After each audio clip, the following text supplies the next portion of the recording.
Hello everyone, प्यारे बच्चों, आज की इस वीडियो में हम बात करेंगे बीए प्रोग्राम और बीए ऑनर्स वाले स्टूडेंट के लिए। सब्जेक्ट है रिसर्च मेथड्स इन पॉलिटिक्स। ठीक है, इस सब्जेक्ट के मोस्ट इंपॉर्टेंट क्वेश्चन जो बनते हैं वो आपको कराने वाला हूं।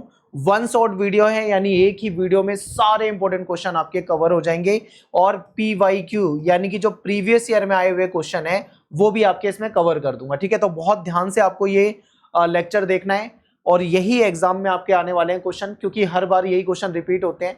तो बहुत ध्यान से आपको वीडियो को देख के जाना है। ठीक है, तो चलिए स्टार्ट करते हैं। सबसे पहला क्वेश्चन आपके सामने स्क्रीन पे एक बार बहुत ध्यान से देखिए कि सामाजिक विज्ञान अनुसंधान में राजनीतिक जांच क्यों महत्वपूर्ण है और राजनीतिक विश्लेषण में व्याख्या की भूमिका पे चर्चा कीजिए। ठीक है, कहने का मतलब क्या है, ये आपसे ये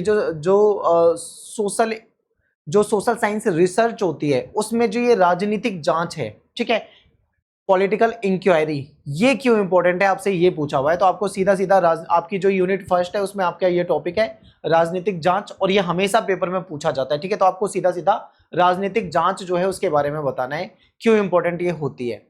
तो देखिए, सामाजिक विज्ञान अनुसंधान में अगर हम देखें, यानी सामाजिक विज्ञान में जब रिसर्च की जाती है तो उसमें राजनीतिक जांच जो होती है वो बहुत इंपॉर्टेंट होती है। अब इंपॉर्टेंट क्यों होती है, आपके मन में क्वेश्चन ये आएगा, क्योंकि राजनीति जो है इसमें हम क्या पढ़ते हैं, हम समाज के बारे में, ठीक है, समाज के बारे में, समाज के नियमों के बारे में और सत्ता के बारे में, शासन व्यवस्था, ठीक है, शासन व्यवस्था कोई भी हो सकती है, चाहे लोकतांत्रिक हो या कोई दूसरी व्यवस्था हो, शासन व्यवस्था के बारे में, सरकार के द्वारा बनाई गई पॉलिसी यानी नीतियों के बारे में और मानव का व्यवहार जो होता है उसके बारे में हम इसमें क्या करते हैं, रिसर्च करते हैं, यानी जानकारी लेते हैं। तो ये चीजें हो जाती हैं, यानी कि कहने का मतलब है कि सामाजिक विज्ञान अनुसंधान में राजनीतिक जांच का बहुत महत्व होता है, क्योंकि इसमें हम समाज के बारे में जानते हैं, सत्ता, शासन, नीति, मानव का व्यवहार, इन सब चीजों को गहराई से अध्ययन करते हैं। ठीक है, तो राजनीतिक शोध यानी जो पॉलिटिकल रिसर्च होती है वो केवल घटनाओं का वर्णन नहीं करता। आप ये मत सोचना कि पॉलिटिकल रिसर्च में केवल घटनाएं होती है और उसका वर्णन होता है, नहीं, बल्कि उसमें कुछ डेटा भी होता है, कुछ परिणाम भी होते हैं, कुछ व्याख्या भी होती है, बहुत सारी चीजें होती है। ठीक है, तो देखिए, तो राजनीतिक शोध केवल घटनाओं का वर्णन नहीं करता, बल्कि चुनाव चुनाव कैसे होते हैं, चुनाव किस विधि से कराए जा रहे हैं, नीति यानी पॉलिसी और राजनीतिक परिणामों की व्याख्या यानी जो राजनीतिक परिणाम आ रहे हैं उसकी व्याख्या और भविष्यवाणी, ये सारी चीजें हो जाती है। ठीक है, यानी राजनीतिक जो रिसर्च होती है, शोध होता है, उसमें केवल घटनाओं का वर्णन नहीं होता, बल्कि क्या क्या हो सकता है, चुनाव के बारे में, पॉलिसी के बारे में। जैसे मान लो कोई पॉलिसी है, कोई पॉलिसी सरकार लेकर आई है, कोई नीति सरकार लेकर आई है, तो उस नीति के क्या परिणाम होंगे, उसका क्या असर हो सकता है, भविष्य में क्या क्या हो जाएगा इसको आने के बाद। जैसे कोई नया कानून आ गया तो उस कानून को आने के बाद 10 साल बाद उसका क्या प्रभाव होगा, उसकी भविष्यवाणी तक कर दी जाती है। ठीक है, तो ये इसलिए इंपॉर्टेंट होता है। फिर इसलिए राजनीतिक जांच जो है वो समाज की राजनीतिक वास्तविकताओं को समझने का एक व्यवस्थित और वैज्ञानिक माध्यम है। बिल्कुल सही, क्योंकि राजनीतिक जांच जो होती है ना, पॉलिटिकल इंक्वायरी जो होती है, इसमें क्या होता है, समाज की जो एक्चुअल में जो राजनीतिक वास्तविकता है, जो सच्चाई है, समाज में जो पॉलिसी है, समाज में जो सरकार है, सरकार के जो रूल्स हैं, उनको अच्छी तरीके से समझने के लिए, बिल्कुल एक्चुअल में जैसा है वैसा ही समझने के लिए ये एक वैज्ञानिक आधार देता है। ठीक है, तो ये राजनीतिक जांच बहुत जरूरी है जो कि हमें समझना है। आई होप आपको यहां तक तो समझ में आया होगा। अगर नहीं समझ में आया तो भी घबराना नहीं है, क्योंकि ये जो सब्जेक्ट है ना, थोड़े टेक्निकल वर्ड है, आपको समझने में दिक्कत होगी, लेकिन यहां से आपको बहुत आसान भाषा में समझा दूंगा, आपको हमेशा के लिए याद हो जाएगा। सबसे पहले बात करते हैं कि आखिर राजनीतिक जांच का मतलब क्या होता है, इसका अर्थ क्या होता है। तो राजनीतिक जांच जो है ये राजनीतिक प्रणालियों, व्यवहारों और विचारधाराओं का व्यवस्थित तथा आलोचनात्मक अध्ययन है। यानी राजनीति जांच जो होती है इसमें किसी देश का पॉलिटिकल सिस्टम देखा जाता है, वहां पे सरकार कैसे ही है, सरकार कैसे बनती है, सरकार कैसे गिरती है, ठीक है, सरकार को बनाने के पीछे कौन से कानून है, उन सारी चीजों को, किस प्रकार की सरकार है उसको देखा जाता है, व्यवहार को देखा जाता है, कौन कौन सी विचारधाराएं उसमें हैं उसको देखा जाता है। ठीक है, और आलोचनात्मक अध्ययन किया जाता है। वह आलोचनात्मक अध्ययन का मतलब समझिए, कई बार क्या होता है, बच्चे इसको अलग ही मतलब में ले जाते हैं। आलोचना का मतलब वो केवल कमियां समझते हैं, यानी आलोचनात्मक अध्ययन का मतलब है केवल कमियां निकालना, ये गलत है, याद रखना। आलोचनात्मक अध्ययन का मतलब है कमियां भी देखनी है उसकी और उसकी गुण यानी कि उसकी खूबियां भी देखनी है। ठीक है, यानी उसमें क्या अच्छा है, क्या बुरा है, अच्छा है तो क्यों है, बुरा है तो क्यों है, कैसे सुधारा जा सकता है, क्या उसकी लिमिटेशन है, सब कुछ देखा जाता है आलोचनात्मक अध्ययन में। ठीक है, ये केवल सामान्य राय या अनुभव पे आधारित नहीं होता, यानी किसी ने कुछ बोल दिया, कोई राय दे दी, उस पे आधारित कभी नहीं होगा। ये हमेशा होगा फैक्ट पे, यानी कि तथ्य पे, यानी फैक्ट पे आधारित होगा। प्रमाण यानी सबूत यानी साक्ष्य पे आधारित होगा। पद्धतियों के आधार पे, ठीक है। यानी कि कहने का मतलब है कि जो राजनीतिक जांच होती है ना, वो किसी के कह देने भर से नहीं मानी जाती। उसमें देखा जाता है कि क्या सच में जांच हुई है, उसके क्या प्रमाण यानी उसके सबूत है भी या नहीं है, उसमें क्या फैक्ट यूज किए गए हैं या नहीं किए गए, इन सारी चीजों का देखा जाता है, ठीक है। फिर पद्धतियों के आधार पे सत्ता, शासन और नीतियों का विश्लेषण किया जाता है, और इसमें अनुभवजन्य पक्ष क्या है इसको भी देखा जाता है, ठीक है। आगे हम इन सारी चीजों को डिटेल में समझने वाले हैं। तो यहाँ पे आप समझते हुए चलिए कि राजनीतिक जांच बहुत जरूरी होती है, और किसी देश का पॉलिटिकल सिस्टम जो होता है उसका अध्ययन, उसमें मतलब उसकी इंक्वायरी की जा सकती है, ठीक है। फैक्ट के आधार पे की जाती है, सबूत यानी प्रमाणों के आधार पे की जाती है। इसमें फिर अनुभवजन्य पक्ष भी क्या है और मानदंडीय पक्ष क्या होना चाहिए, ठीक है, दोनों को शामिल किया जाता है। अगला पॉइंट है हमारा सामाजिक विज्ञान में राजनीतिक जांच का क्या महत्व है। तो राजनीतिक घटनाओं को समझना, ठीक है, यानी सामाजिक विज्ञान में समाज में मान लो जो राजनीतिक जांच की जाती है, पॉलिटिकल इंक्वायरी की जाती है, आखिर उसका महत्व क्या होता है। तो ये राजनीतिक घटनाओं को समझने के लिए की जाती है, यानी कि राजनीति में व्यक्ति, समूह, संस्थाएं, सामाजिक संरचना, ये सब एक दूसरे से जुड़ी होती हैं, ठीक है। व्यक्ति जो है, जैसे कोई समाज में कोई व्यक्ति रहता है, ठीक है, फिर व्यक्तियों से समूह बनता है, और वो समूह जो होता है, जो सरकारी संस्थाएं होती है उनके द्वारा बनाए गए रूल्स को फॉलो कर रहा होता है, ठीक है। तो कहने का मतलब है ये सब चीजें, संरचना वगैरह एक दूसरे से जुड़ी है। तो राजनीतिक जांच जो है इन जटिल संबंधों को समझने में सहायता करती है, ठीक है। यानी राजनीतिक जांच क्या है, इन सभी संबंधों को समझने में सहायता करती है कि व्यक्ति, समूह, फिर उनकी संस्थाएं, ठीक है, फिर सामाजिक संरचनाएं, इन सबको समझने में मदद करती है। और उदाहरण के लिए जैसे आपके सामने एक एग्जांपल है, इस एग्जांपल से आपको अच्छे से समझ में आ जाएगा। लोग किसी विशेष दल को क्यों वोट देते हैं, मान लो लोग वोट देने जा रहे हैं, वो पर्टिकुलर एक ही दल को ज्यादा वोट क्यों देते हैं, एक ही दल को ज्यादा पसंद क्यों कर रहे हैं, किसी वो दल कोई भी हो सकता है, ठीक है। तो कोई नीति सफल या असफल क्यों होती है। दूसरा क्वेश्चन है कि कोई पॉलिसी अगर लाई जाती है तो वो सफल क्यों हो जाती है, या कोई पॉलिसी लाई जाती है तो वो फेल क्यों हो जाती है, यानी असफल क्यों हो जाती है। और सत्ता का वितरण कैसे होता है, ठीक है।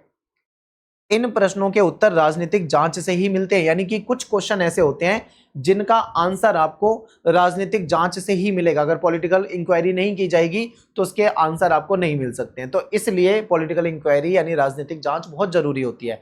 सेकंड पॉइंट है सत्ता और शासन का विश्लेषण, ठीक है। यानी राजनीतिक जांच हमको ये समझने में मदद करेगी कि सत्ता किसके पास है, ठीक है, किसके पास है मतलब सरकार में कौन है, पावर में कौन है, और वो उस शक्ति का यानी उसको जो सत्ता मिली हुई है, पावर मिली हुई है, उसका प्रयोग कैसे कर रहा है, ठीक है। यानी कि सत्ता किसके पास है, कौन उसका प्रयोग कर रहा है, कैसे कर रहा है, या सत्ता का प्रयोग कैसे होता है, उसका समाज पे क्या प्रभाव पड़ेगा, इन सब चीजों का अध्ययन जो होता है, विश्लेषण जो होता है, इसमें किया जाता है। इससे क्या होता है, शासन व्यवस्था, फिर संसद, अदालत यानी न्यायपालिका, चुनाव और नीति निर्माण की प्रक्रिया का गहन अध्ययन संभव हो पाता है। यानी कि शासन व्यवस्था कैसे चल रही है, ठीक है, कैसे चलती है, संसद के बारे में, न्यायपालिका के बारे में, चुनाव के बारे में, पॉलिसी कैसे बनाई जाएगी उसकी प्रक्रिया के बारे में बहुत गहराई से अध्ययन संभव हो पाता है। थर्ड पॉइंट है हमारा लोकतांत्रिक भागीदारी को बढ़ावा देना।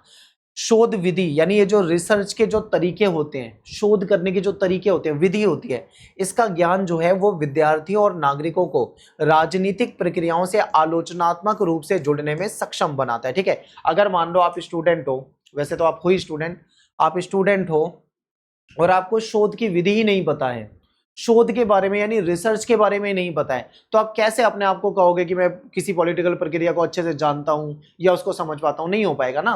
तो कहने का मतलब है कि शोध विधियों का ज्ञान जो होगा ना अगर स्टूडेंट्स को और हमारी जनता को, तो वो राजनीतिक जो प्रक्रिया होती है, पॉलिटिकल जो सिस्टम होता है, ठीक है, उसमें आलोचनात्मक रूप से जुड़ने में उसको सक्षम बनाएगा। आलोचनात्मक रूप से जुड़ने का मतलब है किसी भी राजनीतिक प्रक्रिया, कोई भी पॉलिटिकल सिस्टम, मान लो इलेक्शन का सिस्टम हो गया, उसको तभी वो अच्छे से उसके गुण दोष जान पाएगा जब उसको इसके बारे में जानकारी होगी। जब नागरिक राजनीतिक डेटा यानी राजनीतिक जो भी आंकड़े हैं या कोई पहले से लिखित में कोई चीज अवेलेबल है, प्रवचन है, तो वो अधिक सूचित मतदान, नीति विचार और सार्वजनिक बहस में भाग ले सकते हैं।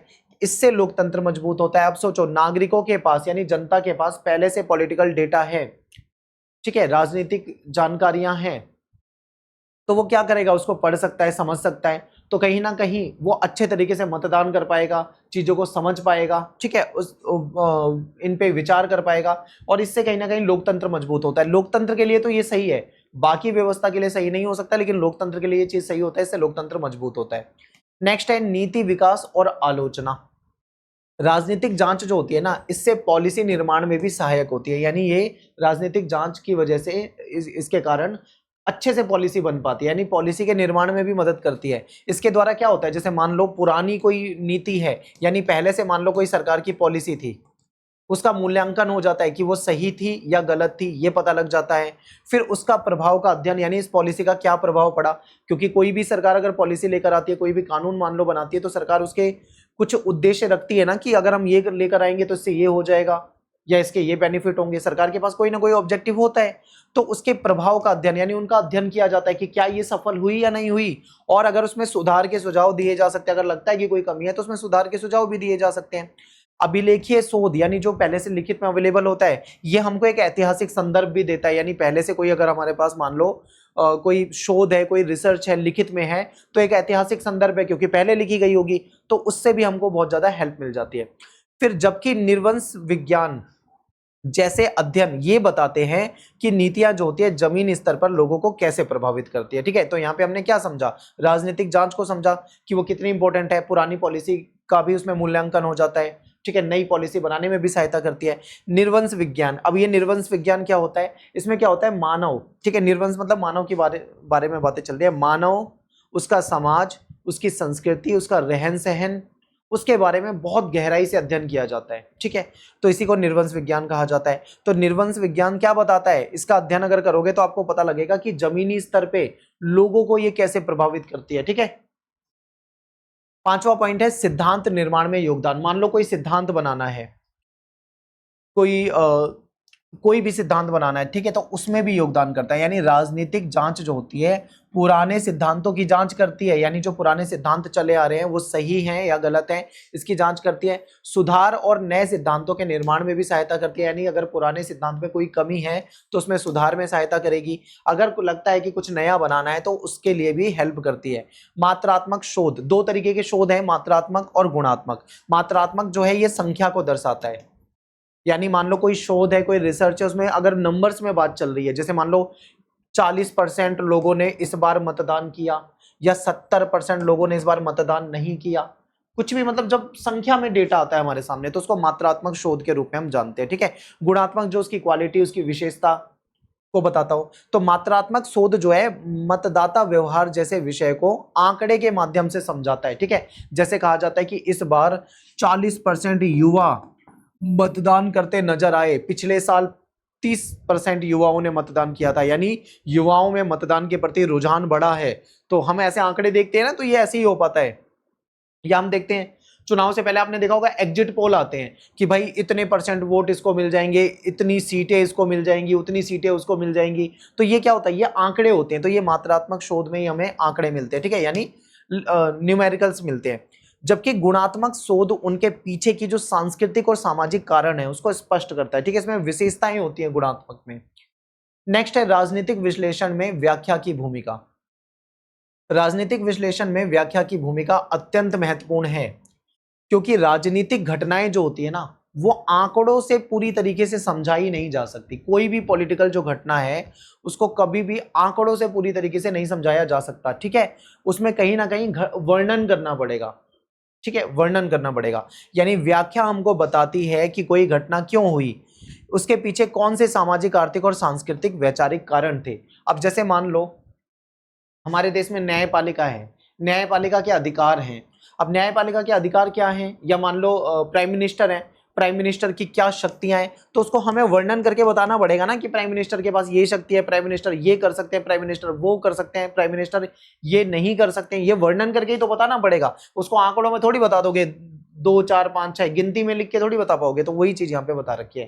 आपको मैं एक उदाहरण से समझाता हूँ। देखिए, यदि किसी युवा मतदाता, मान लो किसी चुनाव में जो युवा मतदाता है वो किसी एक पार्टी को ज्यादा समर्थन दे रहे हैं, तो केवल यहाँ पे वोट परसेंटेज बता देने से काम नहीं चलेगा। मान लो किसी देश में चुनाव हो रहे हैं, मान लो भारत में ही चुनाव हो रहे हैं, और सारे युवा जो हैं वो एक ही पार्टी को वोट दे रहे हैं जाके, ठीक है, ज्यादातर युवा एक ही पार्टी को वोट दे रहे हैं, जबकि चुनाव तो वहां पे बहुत सारी पार्टियां लड़ रही हैं। तो आखिर एक ही पार्टी को वोट क्यों दे रहे हैं, उसके पीछे क्या कारण है, वो कारण बताना होगा, ठीक है। तो इसको समझते हैं। तो इसमें ये विश्लेषण किया जाएगा कि आखिर युवाओं ने उसी पार्टी को वोट क्यों दिया। क्या इसके पीछे रोजगार का कारण था, यानी वो पार्टी लोगों को रोजगार दे सकती है, शिक्षा दे सकती है, सोशल मीडिया, नेतृत्व या वैचारिक आकर्षण है, कुछ क्या है ऐसा। तो इसको हमेशा वर्णन करके ही बताया जा सकता है, आंकड़ों में इस बात को नहीं बताया जा सकता है, ठीक है। तो एग्जाम्पल जैसे वर्णनात्मक प्रश्न होते हैं, यानी जो एक्सप्लेन करने वाले प्रश्न होते हैं, उसमें हमेशा बात होती है क्या है, यानी क्या, वट, हमेशा इस चीज पे बात होती है, ठीक है। यह हमको समझना है।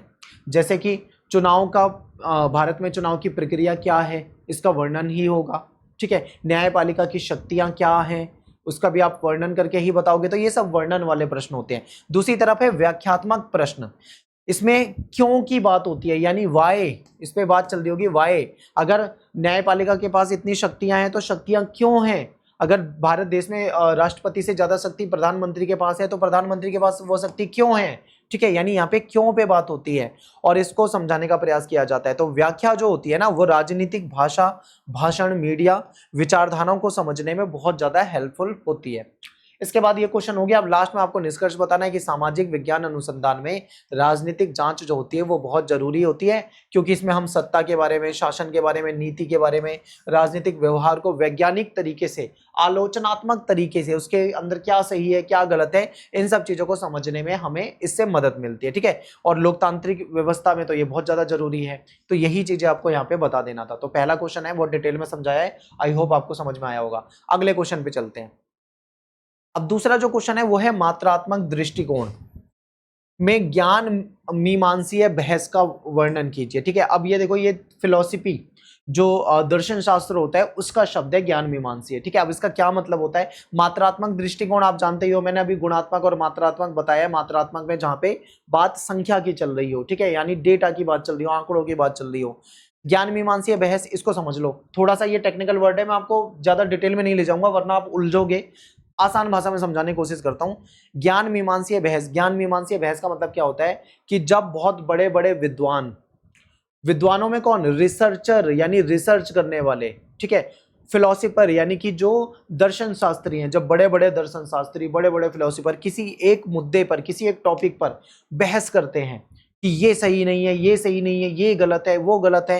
तो इस तरीके की जो बहस होती है ना, जो फैक्ट के आधार पे होगी, हमेशा याद रखना, फैक्ट के आधार पे होगी, सबूतों के आधार पे होगी, तो इसको ज्ञान मीमांसीय बहस कहा जाता है। इसमें सीधा सीधा ये नहीं मान लिया जाता कि कोई चीज आई है तो कैसे आई है, वो क्यों आई है, कहां से आई है, उसकी उत्पत्ति कैसे हुई है, और उत्पत्ति के कारण क्या है, हर एक चीज को बहुत गहराई से देखा जाता है। तो उसको ज्ञान मीमांसीय बहस कहा जाता है। आई होप आपको शब्द से समझ में आया हो, पर आपको इतनी गहराई में नहीं जाना, आसान भाषा में आंसर समझाऊंगा, ठीक है। बाकी आपको मतलब इसका पता होना चाहिए। तो मात्रात्मक दृष्टिकोण में ज्ञान मीमांसीय बहस का संबंध इस प्रश्न से है कि हम सामाजिक और राजनीतिक वास्तविकता के बारे में ज्ञान कैसे प्राप्त करते हैं, ठीक है। यानी जो सामाजिक और राजनीतिक जो वास्तविकता है, इसके बारे में हम ज्ञान प्राप्त कैसे करते हैं, इस पे हमें चर्चा करनी है इसमें। तो ज्ञान मीमांसा क्या है, ये दर्शन शास्त्र यानी फिलॉसफी की एक शाखा है, ठीक है। इसमें ज्ञान की प्रकृति, उसकी उत्पत्ति और सीमा से संबंधित है, यानी इसमें ज्ञान कैसे आया, जानकारी कैसे हुई, उसका, उसकी प्रकृति, उसका नेचर क्या है, उसको देखा जाता है। किसी ज्ञान की उत्पत्ति कैसे हुई, इसको देखा जाता है, ठीक है। इसकी लिमिटेशन क्या है, इसको देखा जाता है, यानी बहुत गहराई से अध्ययन किया जाता है इसमें। ये पूछती है कि ज्ञान क्या है, ज्ञान कैसे प्राप्त होता है, और किसी ज्ञान को सत्य या प्रमाणित कैसे माना जा सकता है, ठीक है। यानी अंधविश्वास नहीं होगा यहाँ पे। अब जैसे मान लो आपने सुना है कि बिल्ली, हम चलते हैं, बिल्ली रास्ता काट देती है तो उससे कुछ अशुभ हो जाता है। अब ये एक अंधविश्वास है, ठीक है, ये अंधविश्वास होता है कि बिल्ली ने रास्ता काट दिया तो ऐसा हो जाएगा। अब किसी फिलोसोफर के सामने आप ये बात बोलो कि बिल्ली आ गई तो रास्ता काट देती है तो ऐसा हो जाता है, आप उसे, वो आपसे पूछेगा कि ऐसा आपको कैसे पता लगा, किसने बताया। आप बोलोगे मेरे पूर्वजों ने बताया या मेरे दोस्तों ने बताया, किसी ने बताया होगा। तो वो इस चीज को नहीं मानेगा, फिलोसोफर होगा, जो विद्वान होगा, वो नहीं मानेगा। वो उसके पीछे रिसर्च करेगा, वो बोलेगा भाई क्या सबूत है, ये कहाँ से ये धारणा आई, कैसे ये विकसित हुई, क्या ये सच में ऐसा होता है या नहीं होता, हर एक चीज को गहराई से देखा जाता है। ठीक है, यानी ज्ञान क्या है, ज्ञान की उत्पत्ति कहाँ से हुई, कैसे हुई, हर एक चीज को देखा जाता है। सत्य और प्रमाणित कैसे उसको माना जा सकता है, इन सब चीजों को देखा जाता है। अंधविश्वास वगैरह यहाँ पे नहीं चलता। ज्ञान मीमांसा का अर्थ, आई होप आपको इतने में समझ में आ रहा होगा। ज्ञान मीमांसा का अर्थ, तो ज्ञान मीमांसा ये समझने में मदद करती है कि किसी विषय के बारे में हमारी जानकारी का आधार क्या है, यानी हमको वो जानकारी मिली कहां से है। राजनीति विज्ञान में भी ये बहुत ज्यादा महत्वपूर्ण हो जाता है, क्योंकि ये तय करती है कि शोधकर्ता यानी जो रिसर्च करने वाला है वो अपने विषय को कैसे देखते हैं, कैसे उस पर रिसर्च करते हैं, और कौन कौन से तरीके अपनाते हैं, कौन से विधियां अपनाते हैं, और अपने निष्कर्ष पे यानी कंक्लूजन पे कैसे पहुंचते हैं, और कंक्लूजन की व्याख्या कैसे करते हैं। ठीक है, इन सब चीजों को देखा जाता है इसमें। और ज्ञान मीमांसा जो होता है इसमें वस्तुनिष्ठता देखी जाती है, वैज्ञानिक जांच देखी जाती है, विभिन्न शोध पद्धतियों की वैधता से जुड़ी बहस को रेखांकित किया जाता है। ठीक है, यानी जो भी यहाँ पे होगा ना, यहाँ पे कहने का मतलब है कि एक्चुअल में वही होना चाहिए, रियल में होना चाहिए, उसके सबूत होने चाहिए, वैज्ञानिक जांच होनी चाहिए, जांच परख के किसी एंड पे किसी निष्कर्ष पे पहुंचना होता है। ठीक है, सत्य को ही यहाँ पे सही माना जाएगा, अंधविश्वास या किसी की कही बातों को यहाँ पे सही नहीं माना जाता है। मात्रात्मक दृष्टिकोण की प्रकृति क्या होती है, तो मात्रात्मक अनुसंधान जो होता है इसमें हमेशा संख्यात्मक तथ्य संग्रह और विश्लेषण पे आधारित होता है। यानी यहाँ पे जो हमें डेटा मिलता है ना, वो हमेशा संख्या में मिलेगा। ठीक है, मात्रात्मक यानी क्वांटिटी को दिखाएगा। इसमें जैसे आपने देखा होगा सर्वे कराए जाते हैं, जनता से वोटिंग कराई जाती है, जनमत संग्रह होता है, प्रयोग किए जाते हैं, तो इन पे मौजूदा आंकड़ों का उपयोग किया जाता है। जैसे मान लो, मैं आपको एक एग्जांपल दे दूं, मान लो कोई चुनाव हुआ है भारत में। ठीक है, तो चुनाव से पहले आप देखते हो कि एग्जिट पोल आने शुरू हो जाते हैं। जो एग्जिट पोल न्यूज चैनल पे आने लग जाते हैं, उसमें बताते हैं कि इस पार्टी को इतने से इतनी सीटें मिल सकती है, इस पार्टी को इतने से इतनी सीटें मिल सकती हैं। तो ये सब क्या है, ये आंकड़े हैं, ये सब मात्रात्मक आंकड़े हैं एक तरीके से। ठीक है, तो ये आंकड़े जो होते हैं ये कैसे पता लगते हैं, तो इसके लिए कोई ना कोई रिसर्च करते हैं। वो क्या रिसर्च करते हैं, वो गली गली जाते होंगे, लोगों का सैंपल 10 20 50 लोगों पे सर्वे करते होंगे, तभी उनको पता लगता होगा कि लोग किसको ज्यादा पसंद कर रहे हैं, तो किसकी इस बार लहर है, कौन जीत सकता है, कौन हार सकता है, अंदाजा लगाया जाता है ना रिसर्च से। तो यही चीजें यहाँ पे होती है। ठीक है, इसके बाद यानी जब आंकड़े आ जाते हैं, इसके बाद सांख्यिकीय उपकरणों की सहायता से पैटर्न, सहसंबंध, कारण परिणाम, इन सब चीजों को समझा जाता है। यानी जब डेटा आ जाता है रिसर्च के बाद, तो उसको फिर समझने की कोशिश की जाती है, एनालाइज करने की कोशिश की जाती है। इसका मुख्य उद्देश्य ऐसे निष्कर्ष निकालना होता है जिन्हें बड़ी आबादी पे लागू किया जा सके। ठीक है, यानी ऐसा निष्कर्ष निकालना है जिसे हम बड़ी आबादी पे लागू कर सके। अब देखो, चुनाव में वोट देने तो लाखों लोग आते हैं, तो क्या वो सर्वे भी लाखों लोगों पे होता है? नहीं, सर्वे लाखों लोगों पे नहीं होता। सर्वे का एक सैंपल लिया जाता है, यानी नमूना लिया जाता है। सैंपल मतलब 1000 लोगों का सर्वे हो सकता है, 500 लोगों का सर्वे हो सकता है, 200 लोगों का सर्वे हो सकता है, 100 लोगों का सर्वे हो सकता है। वो रिसर्च करने वाले के ऊपर होता है। ठीक है, यानी वो कितने लोगों को अपने सैंपल में शामिल कर रहा है, लेकिन वो उसको ऐसा मतलब रिजल्ट लाना होता है कि वो बड़ी आबादी पे भी लागू हो सके। ठीक है, यानी हर वर्ग के लोगों को उसमें शामिल कर लिया जाए। आगे चलते हैं। नेक्स्ट है प्रत्यक्षवादी दृष्टिकोण। मात्रात्मक अनुसंधान जो होता है वो प्रत्यक्षवाद से जुड़ा होता है। डायरेक्ट आपको डेटा मिलेगा, डायरेक्ट आपको सीधा आंकड़े आपके आंखों के सामने होंगे। ठीक है, प्रत्यक्षवाद ये मानता है कि सामाजिक और राजनीतिक घटनाओं का अध्ययन प्राकृतिक विज्ञानों की तरह कठोर, वैज्ञानिक और वस्तुनिष्ठ तरीके से किया जा सकता है। ठीक है, यानी प्रत्यक्षवाद क्या मानता है कि सामाजिक और राजनीतिक जो घटना होती है ना, उसका अध्ययन जो है वो प्राकृतिक विज्ञान की तरह कठोर तरीके से, वैज्ञानिक तरीके से और वस्तुनिष्ठ तरीके से किया जा सकता है। उसके अनुसार वास्तविकता को देखा जा सकता है, यानी ये मानता है। ठीक है, प्रत्यक्षवादी दृष्टिकोण ये कहता है कि हम वास्तविकता को देख सकते हैं, माप सकते हैं, आंकड़ों के रूप में प्रस्तुत कर सकते हैं। इसलिए मात्रात्मक दृष्टिकोण में वस्तुनिष्ठता होती है कि जो जो मतलब यहाँ पे आंसर है वो सब जगह वही आंसर रहेगा। ठीक है, पुनरावृत्ति होती है, प्रमाणिकता यानी उसको प्रमाणिक मान सकते हैं, उसको सही मान सकते हैं। ठीक है, तो अब इसका एक और आसान भाषा में एग्जांपल देता हूं मैं आपको। जब चुनाव किसी स्टेट में होते हैं, तो जो रिपोर्टर होते हैं वो माइक लेके पहुंच जाते हैं, गली गली पूछते हैं किसको किसको क्या क्या क्या है। तो उससे ना उनको प्रत्यक्ष दिख जाता है कि भाई, उनको अंदर से पता लग जाता है कि लोग किसको पसंद कर रहे हैं। अगर लोग सच में उनको वही बता रहे हैं जो उनके मन में है, तो उनको पता लग जाता है कि भाई किसके खिलाफ हैं लोग और किसके पक्ष में लोग हैं, तो अंदाजा लग जाता है। तो वो प्रत्यक्ष होता है एक तरीके से। तो यही चीजें यहाँ पे है। ज्ञान का मापन और परिमाणीकरण।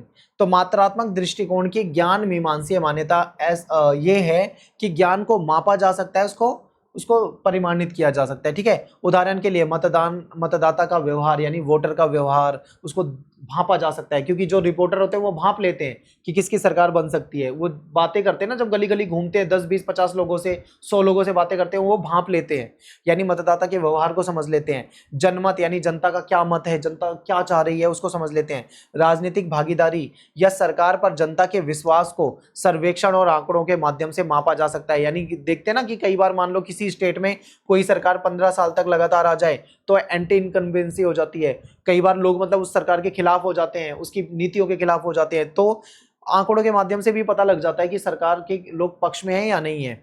इस प्रकार मात्रात्मक दृष्टिकोण राजनीति को अवलोकनीय और मापनीय तथ्यों के आधार पर समझने का प्रयास करता है।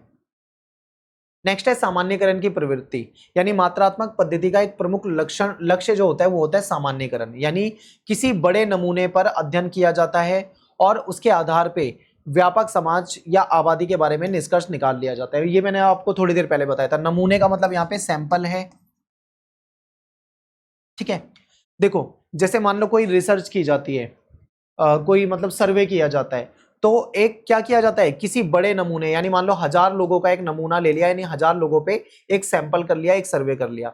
ठीक है, उसका अध्ययन किया, उसके आधार पे जो निष्कर्ष निकाला उसको बड़ी आबादी पे मान लिया जाता है कि ज्यादातर आबादी यही मानती है। ठीक है, यदि किसी सर्वेक्षण से पता चलता है कि युवा मतदाता किसी विशेष मुद्दे को ज्यादा महत्व देते हैं, तो शोधकर्ता इसे व्यापक राजनीति प्रवृत्ति के रूप में समझ लेते हैं। जैसे मान लो शोधकर्ता ने 1000 युवाओं पे कोई सर्वे करा, रिसर्च करी, उन्हें पता लगा कि इस बार जो मुद्दा है वो है रोजगार, यानी जो युवा हैं वो रोजगार के मुद्दे पे वोट देने वाले हैं, और कोई नेता ऐसा है जिसने गारंटी दी है कि मैं आपको, अगर आप मुझे वोट दोगे तो मैं आपको रोजगार प्रोवाइड कराऊंगा।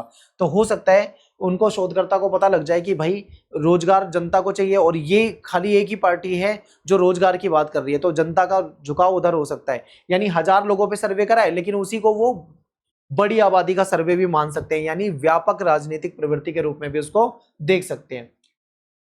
मात्रात्मक दृष्टिकोण की आलोचना, अब इसकी ना आलोचना भी होती है, क्योंकि कोई भी दृष्टिकोण, कोई भी नजरिया पूरी तरीके से सही नहीं होता, उसमें कुछ प्लस माइनस यानी कुछ अच्छी चीजें सकारात्मक तो कुछ नेगेटिव यानी कुछ नकारात्मक चीजें होती हैं। तो ज्ञान मीमांसीय बहस में मात्रात्मक दृष्टिकोण की आलोचना की जाती है। आलोचक जो है वो कहते हैं कि राजनीतिक जीवन बहुत जटिल होता है। ठीक है, राजनीतिक जीवन बहुत जटिल है, उसे केवल आंकड़ों से नहीं समझा जा सकता। बिल्कुल सही, अगर आंकड़ों से समझा जाता तो व्याख्या करने की जरूरत क्यों पड़ती, सोचो, बहुत सारी घटनाओं का वर्णन करने की जरूरत क्यों पड़ती, खाली डेटा से ही हो जाता सब कुछ। मात्रात्मक शोध जो होते हैं कभी कभी सामाजिक ऐतिहासिक संदर्भ, सांस्कृतिक अर्थ और मानवीय अनुभवों की अनदेखी कर देते हैं, मानव के अनुभव की अनदेखी कर देते हैं। तो मात्रात्मक विधियां जो है संख्या पे ज्यादा ध्यान देती है, इनका फोकस बस संख्या पे होता है। ठीक है, इसके कारण क्या होता है, राजनीतिक घटनाओं को आकार देने वाले सूक्ष्म सामाजिक ऐतिहासिक संदर्भ को नजरअंदाज कर देती है, जबकि बहुत सारी चीजें ऐसी होती हैं जिसको ये देखती नहीं है, नजरअंदाज कर देती है। केवल डेटा डेटा, आंकड़े आंकड़े, नंबर्स, इसके पीछे भागता है ये।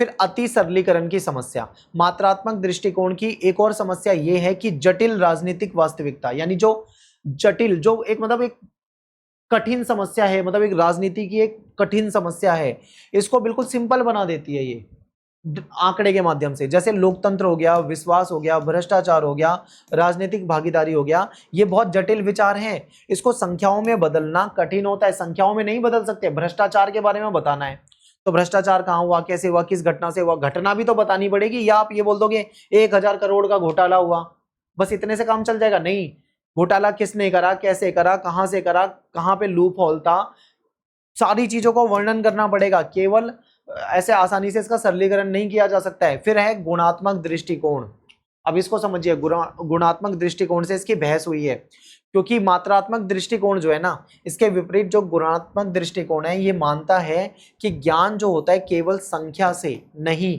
बल्कि व्याख्याओं से, अनुभव से, कथाओं से, संदर्भों से, वर्णन से मिलता है। बिल्कुल सही कह रहे हैं, केवल आंकड़ों, देखो आंकड़े भी जरूरी है, मैं आंकड़ों को इग्नोर नहीं कर रहा हूं, लेकिन ये जो गुणात्मक जो दृष्टिकोण है ना, ये जो बता रहा है कि व्याख्या भी होनी चाहिए, अनुभव भी होने चाहिए, ठीक है, उसमें वर्णन भी होना चाहिए, ये भी जरूरी है, दोनों चीजें यहाँ पे सही है। इसलिए ज्ञान मीमांसीय जो बहस है, ये जो फिलोसोफर हो गए, विद्वान हो गए, रिसर्च हो गए, इनकी जब बहस होती है तो उसमें प्रश्न उठता है कि क्या राजनीति को केवल वैज्ञानिक आंकड़ों से समझा जा सकता है, जो वैज्ञानिक आंकड़े मिल रहे हैं, जो डेटा मिल रहा है, केवल उसी से समझा जा सकता है, या उसके लिए सामाजिक और सांस्कृतिक संदर्भ की भी व्याख्या आवश्यक होगी? तो बिल्कुल आवश्यक होगी, ठीक है।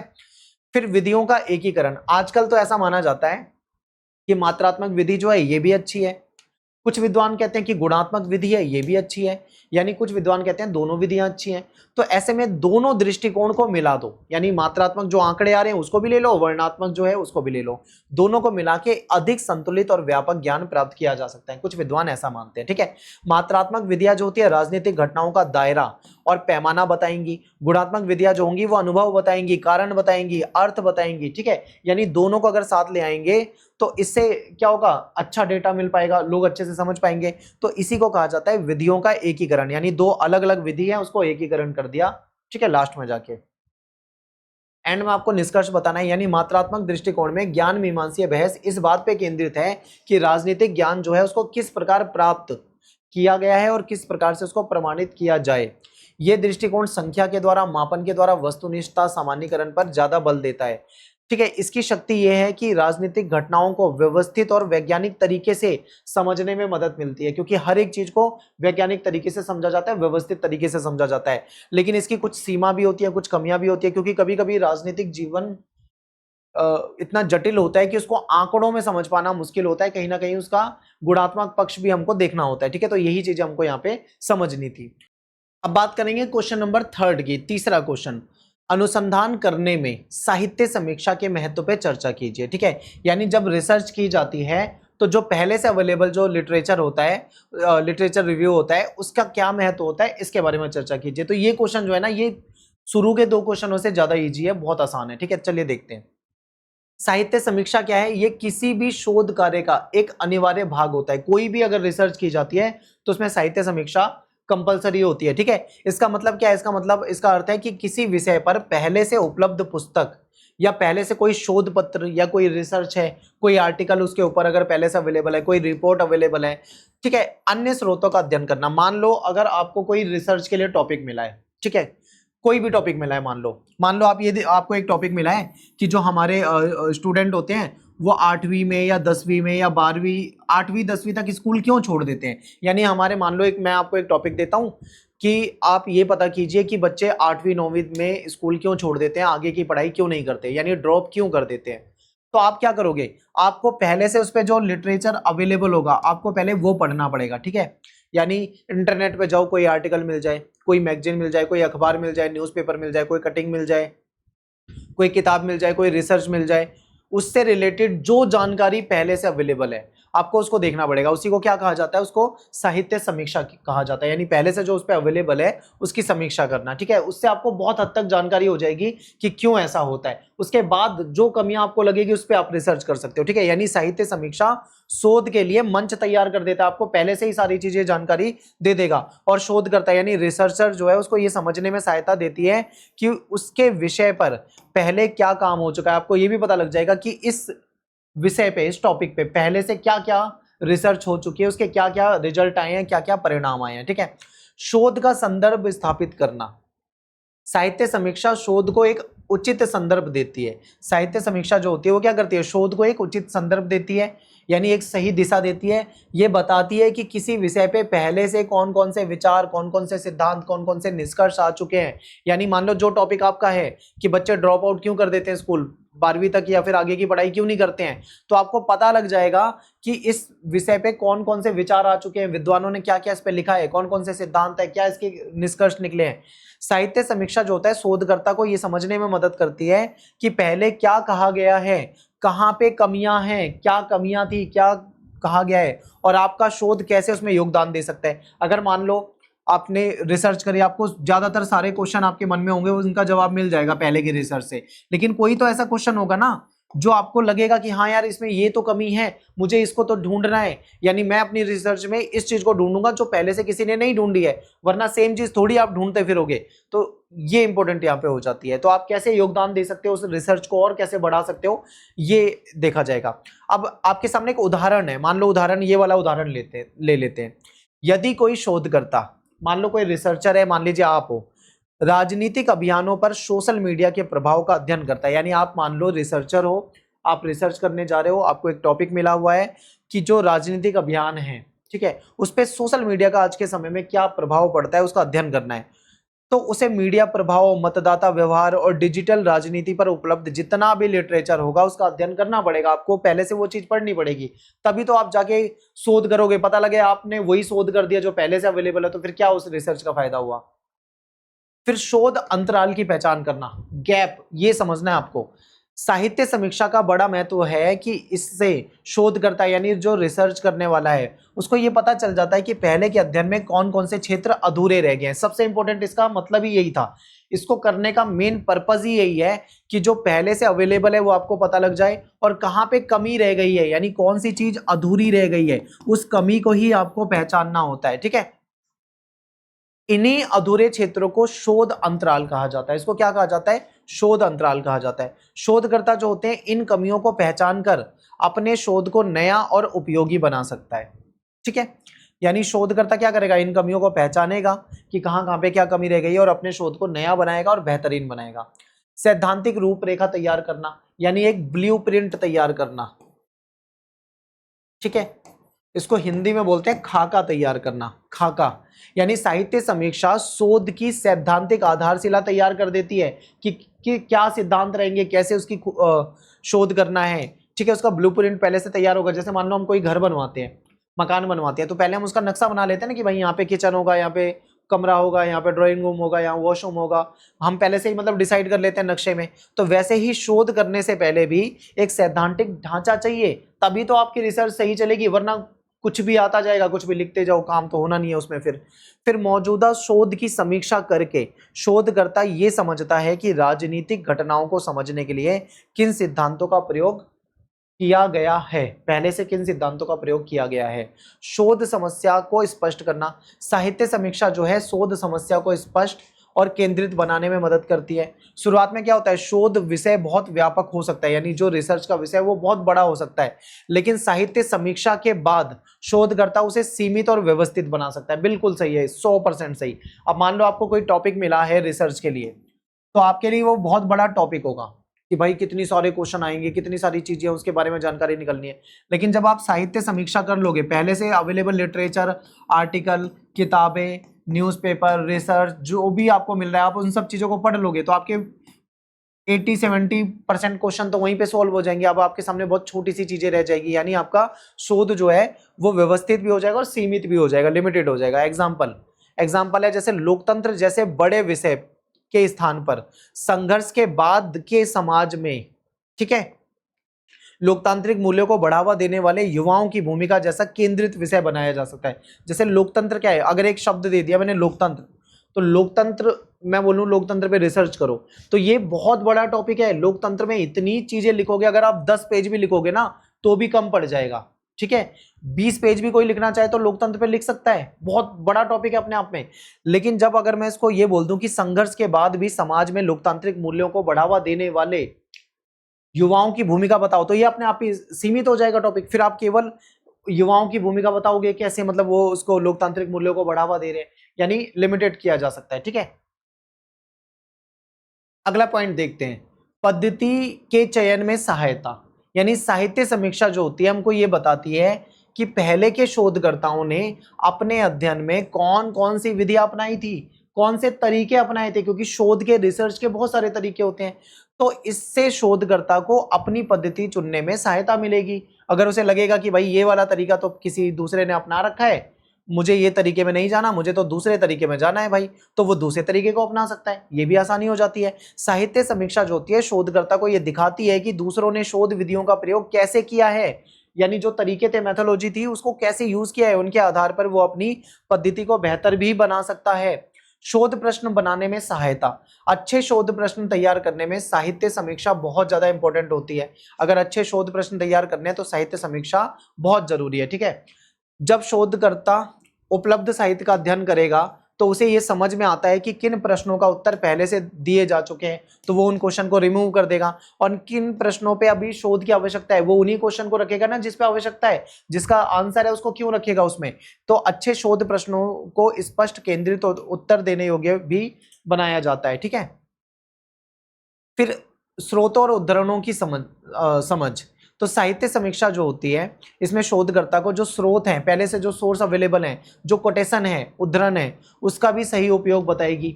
यानी सही उद्धरण में शैक्षणिक ईमानदारी बनी रहेगी, ठीक है। यानी जो आपके सामने कोटेशन है, जो चीज पहले से है, तो उसमें ईमानदारी बनी रहेगी।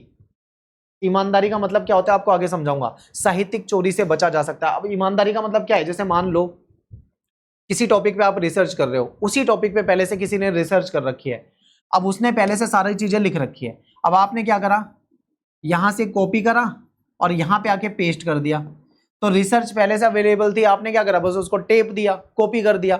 तो यहाँ पे इसे बोलते हैं साहित्यिक चोरी, यानी कि हमने क्या करा, हमने रिसर्च में ज्यादातर चीजें पहले से कहीं ना कहीं से उठा ली, ठीक है।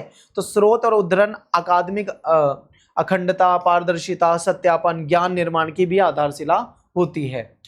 इसके बाद लास्ट में आपको बताना है निष्कर्ष। साहित्य समीक्षा शोध की दिशा तय करने वाला महत्वपूर्ण चरण है।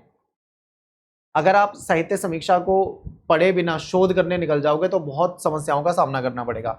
ये शोधकर्ता को विषय का संदर्भ समझने, यानी विषय का संदर्भ क्या है और क्या कमियां हैं, यानी अंतराल खोजने में, सैद्धांतिक ढांचा यानी अपने ब्लूप्रिंट बनाने में, और शोध समस्या को स्पष्ट करने, उचित पद्धति यानी सही तरीका चुनने, अच्छे शोध प्रश्न तैयार करने में सहायता करती है। इसलिए साहित्य समीक्षा जो होती है वो किसी रिसर्च के लिए एक सबसे महत्वपूर्ण आधारशिला मानी जाती है, ठीक है। आई होप आपको समझ में आया होगा। अगले क्वेश्चन पे चलते हैं।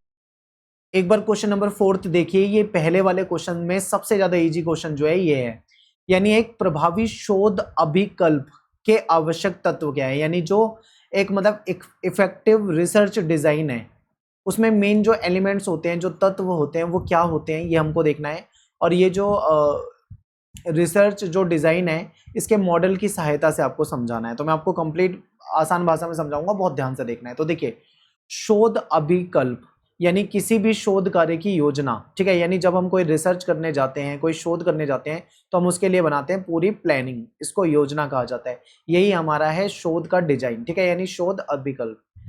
तो ये बताता है कि शोधकर्ता जो है अपने शोध प्रश्न का उत्तर कैसे प्राप्त करेगा, यानी हम किसी टॉपिक पे रिसर्च कर रहे हैं तो हम कहाँ से अपने आंसर प्राप्त करेंगे, इसमें ये बताया जाता है। फिर हम कौन सी पद्धति अपनाएंगे, कौन सा तरीका अपनाएंगे, ये बताया जाता है। और हम डेटा कहाँ से लेंगे, यानी जानकारी और आंकड़े जो हैं वो कहाँ से लेंगे, हमको ये बताना होता है। इसका फिर क्या होता है, विश्लेषण किया जाता है, ठीक है। यानी विश्लेषण कैसे किया जाएगा, इन सब चीज की जानकारी हमको पहले से रखनी होती है, तो इसी को डिजाइन कहा जाता है, ठीक है, यानी शोध अभिकल्प कहा जाता है।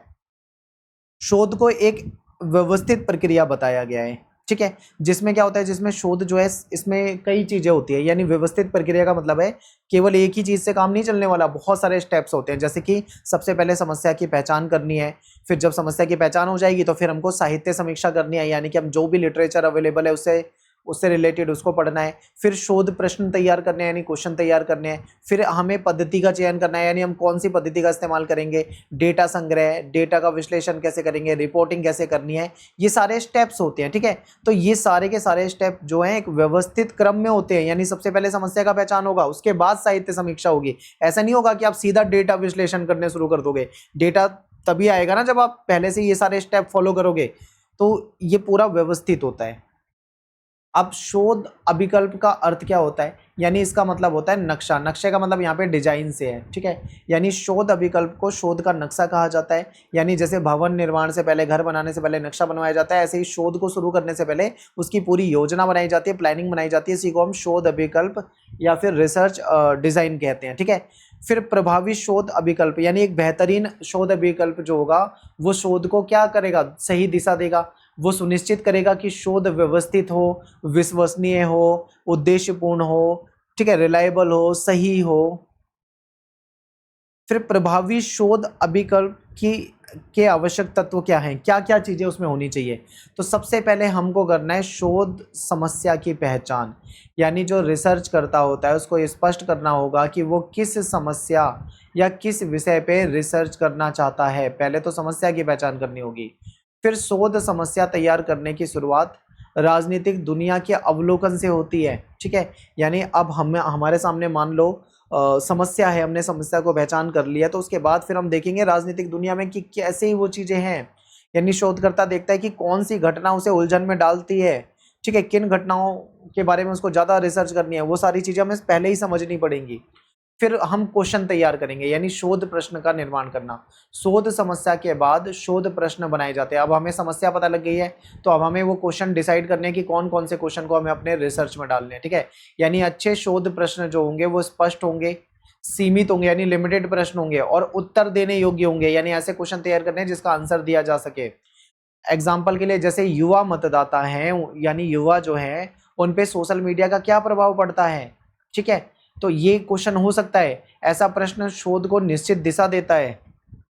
फिर हमें करनी होती है साहित्य समीक्षा, यानी जो पहले से अवेलेबल लिटरेचर है, जो पहले से अवेलेबल किताबें हैं, जो पहले से रिसर्च पेपर अवेलेबल है, ठीक है, जो भी आर्टिकल अवेलेबल है, इंटरनेट पे जानकारी अवेलेबल है, आंकड़े अवेलेबल है, उसको हमें पढ़ना पड़ेगा। यानी साहित्य समीक्षा में शोधकर्ता अपने विषय पर पहले से उपलब्ध जो किताब, लेख, शोध पत्र या रिपोर्ट है उसको अध्ययन करेगा। इससे पता चलता है कि विषय पर पहले से क्या काम हो चुका है और अगर क्या काम नहीं हुआ है, यानी कि अगर गैप है तो कहाँ पर है, और कोई काम हो चुका है तो वो कौन सा काम हो चुका है, यानी किन प्रश्नों के जवाब मिल चुके हैं और किन प्रश्नों के जवाब नहीं मिले हैं, ये हमको पहले से पता लग जाएगा। साहित्य समीक्षा को शोध की सैद्धांतिक पृष्ठभूमि तैयार करने वाला महत्वपूर्ण चरण माना जाता है, ठीक है। यानी उसका जो शोध है हमारा, उसकी जो ब्लूप्रिंट है, ठीक है, वो उसको तैयार करने का सबसे मेन जो चरण होता है वो साहित्यिक समीक्षा होती है, क्योंकि इसमें हमें पता लग जाता है कि किन क्वेश्चन का आंसर मिल गया है, किन का आंसर हमको अभी नहीं मिला है, किन का आंसर ढूंढना है। यानी हमारे जो क्वेश्चन होते हैं वो सीमित हो जाते हैं यहाँ पे आके। फिर उद्देश्य और परिकल्पना, यानी शोध अभिकल्प में शोध के उद्देश्य स्पष्ट करने, यानी हमारी रिसर्च जो होगी उसके क्या उद्देश्य होंगे, क्यों हम उसको कर रहे हैं, वो क्लियर होने चाहिए। यदि शोध मात्रात्मक है तो परिकल्पना भी बनाई जा सकती है, ठीक है। अगर मान लो शोध मात्रात्मक है, आपको क्वांटिटी में दे रखी है, तो परिकल्पना भी बनाई जा सकती है, क्वेश्चन बनाए जा सकते हैं। परिकल्पना क्या होती है, एक संभावित उत्तर होती है, यानी हम पहले से क्वेश्चन का एक आंसर सोच लेते हैं कि भाई ऐसा ऐसा होगा, एक संभावित उत्तर होता है जिसे डेटा के आधार पर जांचा जाता है कि भाई ये आंसर आएगा, बाद में डेटा से जांच लेंगे कि क्या सही आंसर आया है या नहीं आया है, तो ये परिकल्पना बनाई जाती है। उदाहरण के लिए जैसे सोशल मीडिया का ज्यादा उपयोग युवाओं की राजनीतिक भागीदारी बढ़ाता है, ये क्वेश्चन है। इसके बाद है उपयुक्त पद्धति का चयन। अब जब हमने क्वेश्चन डिसाइड कर लिया, हमने शोध समस्या को देख लिया है, हमने साहित्य समीक्षा कर ली है, तो उसके बाद हमें उपयुक्त पद्धति का चयन करना है, यानी कौन से तरीके को अपनाना है, क्योंकि बहुत सारी पद्धति होती है रिसर्च की। अब कौन सा तरीका हमारे लिए बेस्ट होगा उसको अपनाना है। तो शोधकर्ता ये तय करता है कि गुणात्मक, मात्रात्मक या मिश्रित पद्धति, या तो गुणात्मक अपनाएगा या मात्रात्मक अपनाएगा या दोनों को मिक्स करके अपनाएगा। सामाजिक विज्ञान अनुसंधान की पद्धतियों को गुणात्मक, मात्रात्मक, मिश्रित पद्धतियों में बांटा गया है, ठीक है। गुणात्मक पद्धति जो होती है अनुभव और अर्थ को बताएगी, मात्रात्मक जो होगी वो संख्यात्मक डेटा को बताएगी, जो मैं आपको पहले ही बता चुका हूँ। मिश्रित में दोनों को ही यूज कर लिया जाता है। फिर डेटा संग्रह की योजना, यानी एक अच्छा शोध जो डिजाइन है उसमें स्पष्ट होना चाहिए कि डेटा कैसे इकट्ठा किया जाएगा। डेटा सर्वे के द्वारा या इंटरव्यू के द्वारा, अवलोकन के द्वारा या दस्तावेज के द्वारा, विश्लेषण के द्वारा या सरकारी रिपोर्ट के द्वारा, कहीं से भी डेटा लिया जा सकता है, ठीक है। तो कहाँ से लेना है ये चीज़ हमें देखना है, और सही अगर हम स्रोत रखेंगे तो उसका जो रिजल्ट आएगा वो भी विश्वसनीय रहेगा। 7th है नमूना चयन, यानी यदि शोध में लोगों के समूहों की जानकारी ली जा रही है, यानी लोगों को इन्वॉल्व किया जा रहा है, तो उनका नमूना यानी सैंपल का चयन करना पड़ेगा। शोधकर्ता को ये डिसाइड करना पड़ेगा कि किन लोगों को वो उसमें चयन करेगा, कितने लोगों से जानकारी ली जाएगी, पूरे समाज या समूह का प्रतिनिधित्व वो लोग करते हैं या नहीं करते हैं, ये चीज़ उसको पहले से डिसाइड करनी पड़ेगी। फिर डेटा का विश्लेषण की विधि, यानी डेटा इकट्ठा कर लिया उसके बाद उसका करना है विश्लेषण, यानी एनालाइज करना है उसको। फिर मात्रात्मक शोध जो होता है उसमें सांख्यिकीय विश्लेषण किया जाता है, गुणात्मक शोध में ये देखा जाता है कि उसकी विषय वस्तु क्या है, अनुभव क्या है, विचार क्या है, संदर्भ क्या है, क्या सही है क्या गलत है, इन सब चीज़ों को देखा जाता है। फिर डेटा विश्लेषण के माध्यम से पैटर्न को पहचाना जाता है और एंड में जाके निष्कर्ष यानी कंक्लूजन पे पहुंचते हैं। ठीक है, अब नैतिकता का ध्यान रखना है। नैतिकता का मतलब क्या है, शोध में नैतिकता बहुत जरूरी है। शोधकर्ता को प्रतिभागी यानी जो उसमें लोग शामिल हो रहे हैं, मान लो मैंने 10 लोगों पर सर्वे करा, तो मुझे उन 10 लोगों की प्राइवेसी का ध्यान रखना है, यानी उनकी गोपनीयता का ध्यान रखना है, उनकी सहमति या असहमति, उन सब चीज़ों का सम्मान रखना है। शोध प्रक्रिया में सूचित सहमति, गोपनीयता, प्रतिभागियों के प्रति सम्मान जैसी जो नैतिक सिद्धांत है इसका पालन करना है। उनकी प्राइवेसी का हनन नहीं करना। पता लगे मैंने रिसर्च करवा ली, बाद में मैंने उनके नाम साझा कर दिया कि इस आदमी ने ये बोला था, इस आदमी ने ये बोला था, ऐसा नहीं करना। ठीक है, रिपोर्ट, लेखन और निष्कर्ष, यानी अंत में शोधकर्ता क्या करेगा, निष्कर्ष बनाएगा। निष्कर्ष के आधार पर रिपोर्ट लिखेगा। जो रिसर्च पेपर है या जो उसका प्रेजेंटेशन है उसको प्रस्तुत करेगा। ठीक है, इसमें शोध प्रश्न होंगे, पद्धति होगी, कौन सी पद्धति चुनी है, कैसा डेटा मिला है, कैसा विश्लेषण होगा, कैसे निष्कर्ष है, ये सारी चीजें लिखी जाती है। तो ये था कंप्लीट हमारा एक सही शोध अभिकल्प मॉडल। ठीक है, अब इसमें देखो, इसमें स्टेप होते हैं। सबसे पहले अवलोकन, यानी सबसे पहला स्टेप है शोध समस्या की पहचान करना। फिर हम साहित्य समीक्षा करते हैं, जो पहले से लिटरेचर अवेलेबल होता है उसको पढ़ते हैं। फिर हम क्वेश्चन का निर्माण करते हैं। फिर हम अपनी पद्धति का चयन करते हैं कि किस पद्धति से हमको रिसर्च करनी है। फिर हम डेटा को संग्रह करते हैं यानी इकट्ठा करते हैं। फिर बाद में जब डेटा आ जाता है तो उसका विश्लेषण करते हैं, फिर उसकी व्याख्या करते हैं, निष्कर्ष निकालते हैं, रिपोर्ट तैयार करते हैं। तो ये पूरी की पूरी स्टेप्स होती है। इन्हीं स्टेप में क्या करना होता है, रिसर्च करनी होती है। ठीक है, और इस मॉडल में शोधकर्ता सबसे पहले किसी सामाजिक या राजनीतिक घटना को अवलोकन करता है, पहचानता है, फिर शोध समस्या को तय करेगा। इसके बाद साहित्य समीक्षा करके शोध अंतराल को पहचानेगा। फिर प्रश्न या परिकल्पना बनाएगा। ठीक है, सही पद्धति चुनेगा, डेटा इकट्ठा करेगा, उसका निष्कर्ष निकालेगा, एनालाइज करेगा। ठीक है, ये पूरी की पूरी स्टेप्स होती है।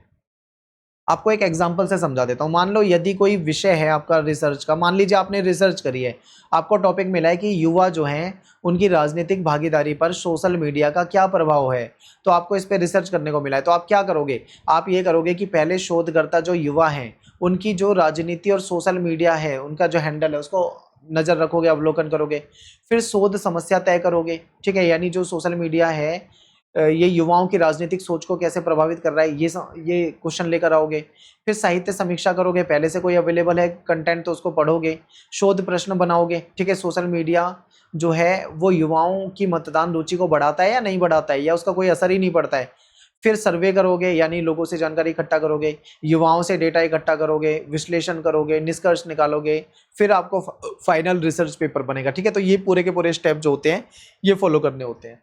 तो लास्ट में आपको निष्कर्ष बताना है कि यानी प्रभावी शोध अभिकल्प शोध को व्यवस्थित करता है, स्पष्ट करता है और विश्वसनीय बनाता है। ठीक है, इसमें शोध समस्या को पहचाना जाता है, प्रश्न बनाए जाते हैं, साहित्य समीक्षा की जाती है, उद्देश्य निर्धारित की जाते हैं, परिकल्पना बनाई जाती है। ठीक है, और फिर उसका निष्कर्ष निकाला जाता है और विश्लेषण होता है। ये सारी चीज़ें करने के बाद जाके कोई रिपोर्ट लिखी जाती है, यानी कि पूरा हमारा रिसर्च हो पाता है। 5वां क्वेश्चन देखते हैं, शोध समस्या तैयार करने की प्रक्रिया को स्पष्ट कीजिए। चर्चा कीजिए कि शोध की गुणवत्ता में कैसे ये योगदान देती है। ठीक है, यानी शोध समस्या की जो प्रक्रिया होती है, प्रोसेस होती है, इसको बताना है। तो अब जो क्वेश्चन है ना वो सारे आपको आसान लगेंगे, क्योंकि ये ज़्यादातर चीज़ें हम इससे पहले के क्वेश्चन में कर चुके हैं। तो शोध समस्या जो होता है वो किसी भी शोध, ठीक है, यानी शोध समस्या जो है वो किसी भी शोध कार्य का सबसे पहला आधार होता है। यानी सबसे पहले हमें शोध समस्या को ही तो पहचानना होता है रिसर्च से पहले। तो शोध समस्या का मतलब क्या है, ऐसा क्वेश्चन या ऐसा विषय जिसके माध्यम से कोई रिसर्च करने वाला व्यक्ति किसी सामाजिक, राजनीतिक या शैक्षणिक घटना को समझने के लिए या उसको समझाने के लिए, उसकी समस्या को देखने के लिए उसका समाधान खोजने का प्रयास करता है, यानी कि उस पर रिसर्च करता है। ठीक है, यानी सबसे पहला चरण क्या है, टॉपिक, यानी हमें टॉपिक देखना है कि किस विषय पे, किस समस्या पे हमको करनी है रिसर्च। तो राजनीतिक विज्ञान में शोध समस्या सत्ता पे, शासन पे, नीति, चुनाव, जनमत, राजनीतिक भागीदारी, भ्रष्टाचार, किसी भी मुद्दे पे हो सकता है। ठीक है, यानी कि हमें यहाँ पे पॉलिटिकल साइंस के अंदर रिसर्च को पढ़ना है तो पॉलिटिकल साइंस वाले कोई भी टॉपिक पे कर सकते हो रिसर्च। अब शोध समस्या तैयार करने की प्रक्रिया क्या होती है, सबसे पहले अवलोकन से शुरुआत होती है। यानी शोध समस्या तैयार करने से पहले का सबसे पहला स्टेप जो होता है, फर्स्ट स्टेप जो होता है वो अवलोकन होता है, यानी पहचानना। शोधकर्ता अपने आसपास की जो दुनिया है उसको बहुत ध्यान से देखेगा उसको समझने की कोशिश करेगा और वो देखेगा कि कौन सी घटना है जिससे प्रॉब्लम हो सकती है, यानी उलझन पैदा कर रही है। ठीक है, कौन सी घटना उलझन पैदा कर रही है, या किस विषय पे जानकारी ज़्यादा अवेलेबल नहीं है जिस पे हम रिसर्च कर सकते हैं। ठीक है, तो सबसे पहले समस्या को पहचानना है। उदाहरण के लिए जैसे मान लो युवा जो हैं वो चुनाव में कम पार्टिसिपेट कर रहे हैं, तो आखिर ऐसा क्यों है, या कोई सरकारी संस्थान है उस पर जनता का विश्वास घटता जा रहा है, आखिर ऐसा क्यों है। राजनीतिक भ्रष्टाचार जैसी जो घटनाएं हैं ये शोध की शुरुआत बन सकती है। ठीक है, तो ये कुछ पॉइंट है जिसपे अवलोकन किया जा सकता है। ठीक है, तो शोध समस्या जो है ये तैयार करने का सबसे पहला चरण होता है कि राजनीतिक दुनिया को देखना है, वहां पे समझना है कि कौन सी प्रॉब्लम है। सेकंड है प्रश्नों का निर्माण करना, यानी अवलोकन कर लिया, उसके बाद शोधकर्ता जो है वो क्वेश्चन तैयार करेगा, यानी ऐसा क्यों होता है या इसके पीछे क्या कारण है।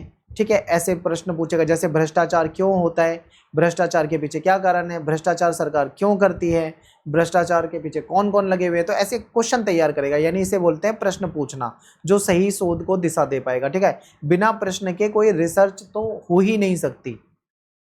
एग्जाम्पल के लिए लोग मतदान क्यों नहीं करते, या भ्रष्टाचार जनता के विश्वास को कैसे प्रभावित करता है, इन सब चीज़ों को इसमें देखा जाता है। ठीक है, फिर तीसरा है पॉइंट कि विषय का परिशोधन, यानी शोध समस्या बनाते समय व्यापक विषय को छोटा या केंद्रित करना होता है। अब मान लो विषय तो बहुत बड़े बड़े होते हैं, लेकिन जब हमें शोध समस्या बनानी है तो उसको छोटा करना पड़ेगा, तब जाके हम उस पर रिसर्च करेंगे। जैसे कि मान लो राजनीतिक भ्रष्टाचार, अब ये जो राजनीतिक भ्रष्टाचार जो शब्द है ये अपने आप में बहुत बड़ा टॉपिक है, इस पे आप 20 पेज भी लिख दोगे तो कम ही पड़ेगा। लेकिन अब इसको हमें क्या करना है, अब रिसर्च के हिसाब से देखना है तो इसको थोड़ा छोटा बनाना पड़ेगा। जैसे कि एग्जांपल है आपके सामने, शहरी भारत में राजनीतिक भ्रष्टाचार। ठीक है, यानी जो नगर वाला एरिया है भारत का, वहां पे जो राजनीतिक भ्रष्टाचार है सरकारी संस्था में जनता के विश्वास को कैसे प्रभावित करता है, इसके बारे में आप रिसर्च करोगे तो टॉपिक ऑटोमेटिक छोटा हो जाता है। ठीक है, इससे शोध जो होगा आपका, रिसर्च होगा, वो ज़्यादा स्पष्ट हो जाएगा, सीमित हो जाएगा,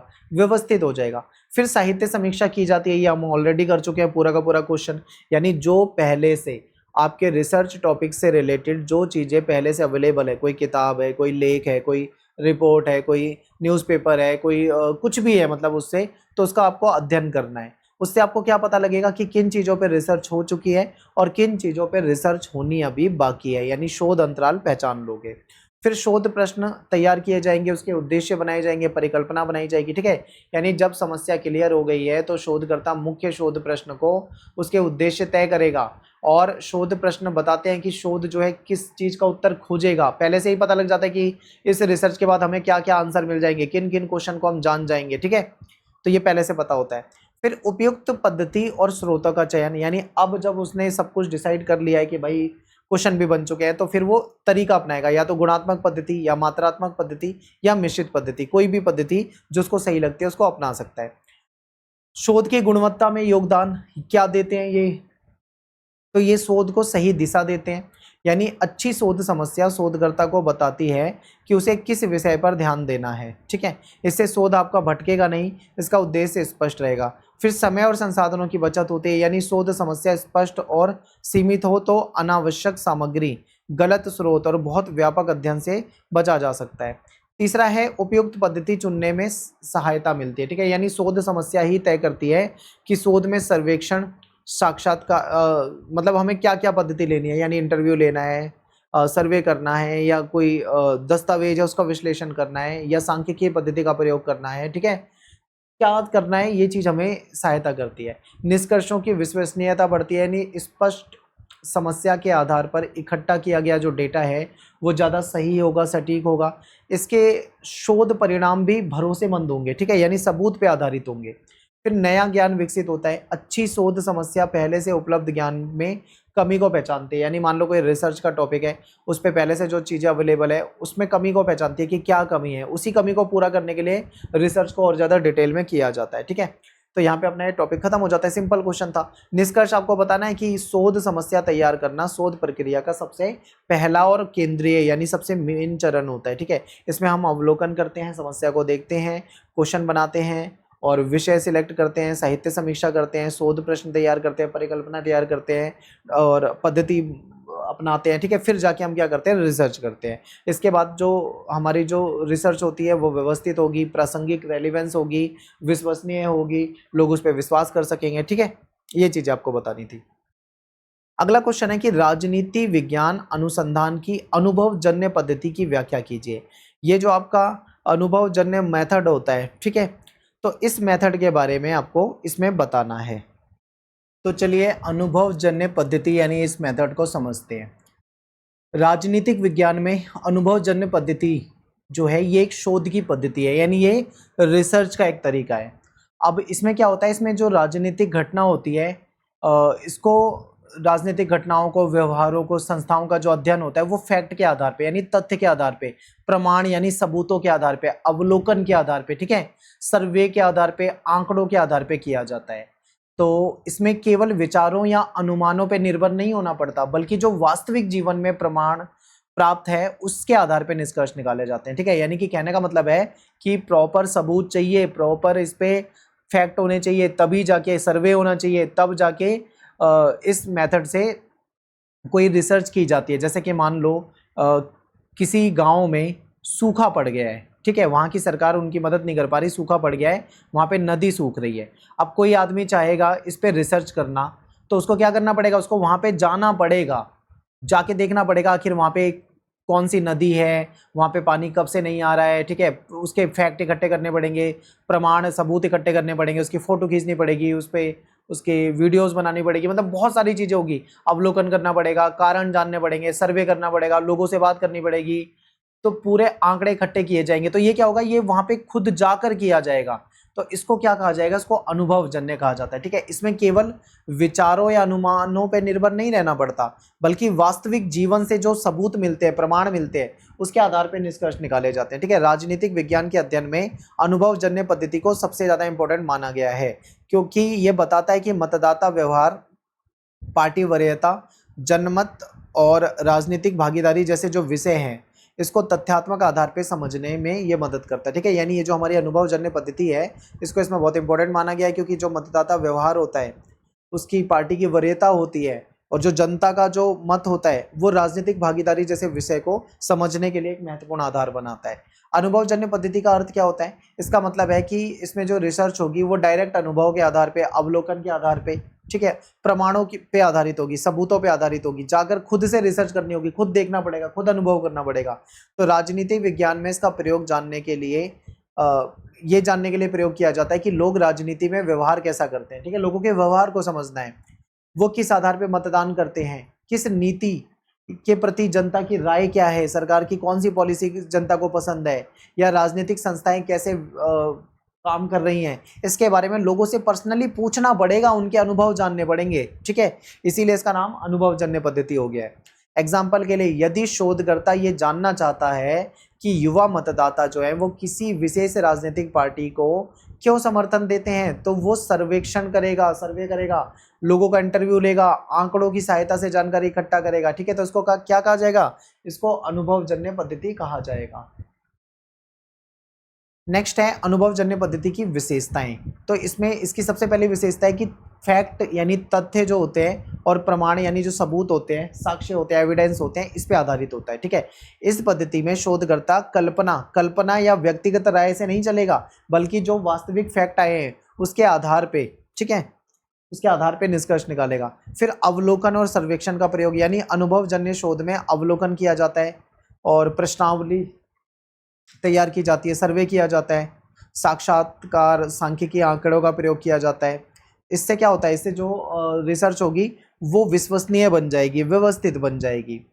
फिर राजनीतिक व्यवहार का अध्ययन, यानी राजनीतिक विज्ञान में ये पद्धति मतदाता का जो व्यवहार होता है, उसका बिहेवियर होता है, उसका चुनाव के प्रति जो सोचना है, जो रुझान है, जनता के जो विचार हैं, पार्टी समर्थन, राजनीतिक भागीदारी, ऐसी चीज़ों को समझने में ज़्यादा ये प्रभावी है, ठीक है। वस्तुनिष्ठता पे बल, यानी अनुभवजन्य पद्धति में शोधकर्ता जो होता है व्यक्तिगत पक्षपात से बचने का प्रयास करता है, और इसका उद्देश्य होता है, क्या होता है कि निष्पक्ष और सही, मतलब सबूतों पे आधारित रिसर्च इकट्ठी की जा सके। सामान्यकरण की क्षमता, यदि आंकड़े पर्याप्त और सही तरीके से इकट्ठे किए गए हों, ठीक है, तो उनके आधार पे पूरे समाज या पूरे समूह के बारे में निष्कर्ष निकाले जा सकते हैं। फिर राजनीतिक विज्ञान में अनुभवजन्य पद्धति का उपयोग क्या है? तो राजनीतिक विज्ञान में ये जो पद्धति है इसका उपयोग कई क्षेत्रों में किया जाता है। जैसे चुनाव के अध्ययन में देखा जाता है कि लोग किस आधार पे वोट देते हैं, जैसे लोग जाति के आधार पे, कुछ लोग धर्म के आधार पे देते हैं, कुछ वर्ग, आय, शिक्षा क्षेत्र या राजनीतिक विचारधारा के आधार पे वोट देते हैं। तो ये सब हमको कैसे पता लगता है? जनमत सर्वेक्षण से पता लगता है, या फिर जनता जो है वो किसी सरकारी नीति या कानून या नेता के बारे में क्या सोचती है। तो यह डायरेक्ट जाके पूछने से, उनके बिहेवियर को समझने से ही पता लगेगा। ठीक है, सर्वेक्षण, सांख्यिकीय विश्लेषण जैसे तरीके जो है ये मतदाता और मतदान और पार्टी वरीयता, जनता की राय जैसे जो राजनीतिक व्यवहार हैं उसको मापने में, उसको समझने में सहायता करेंगे। इस पद्धति के लाभ क्या हैं?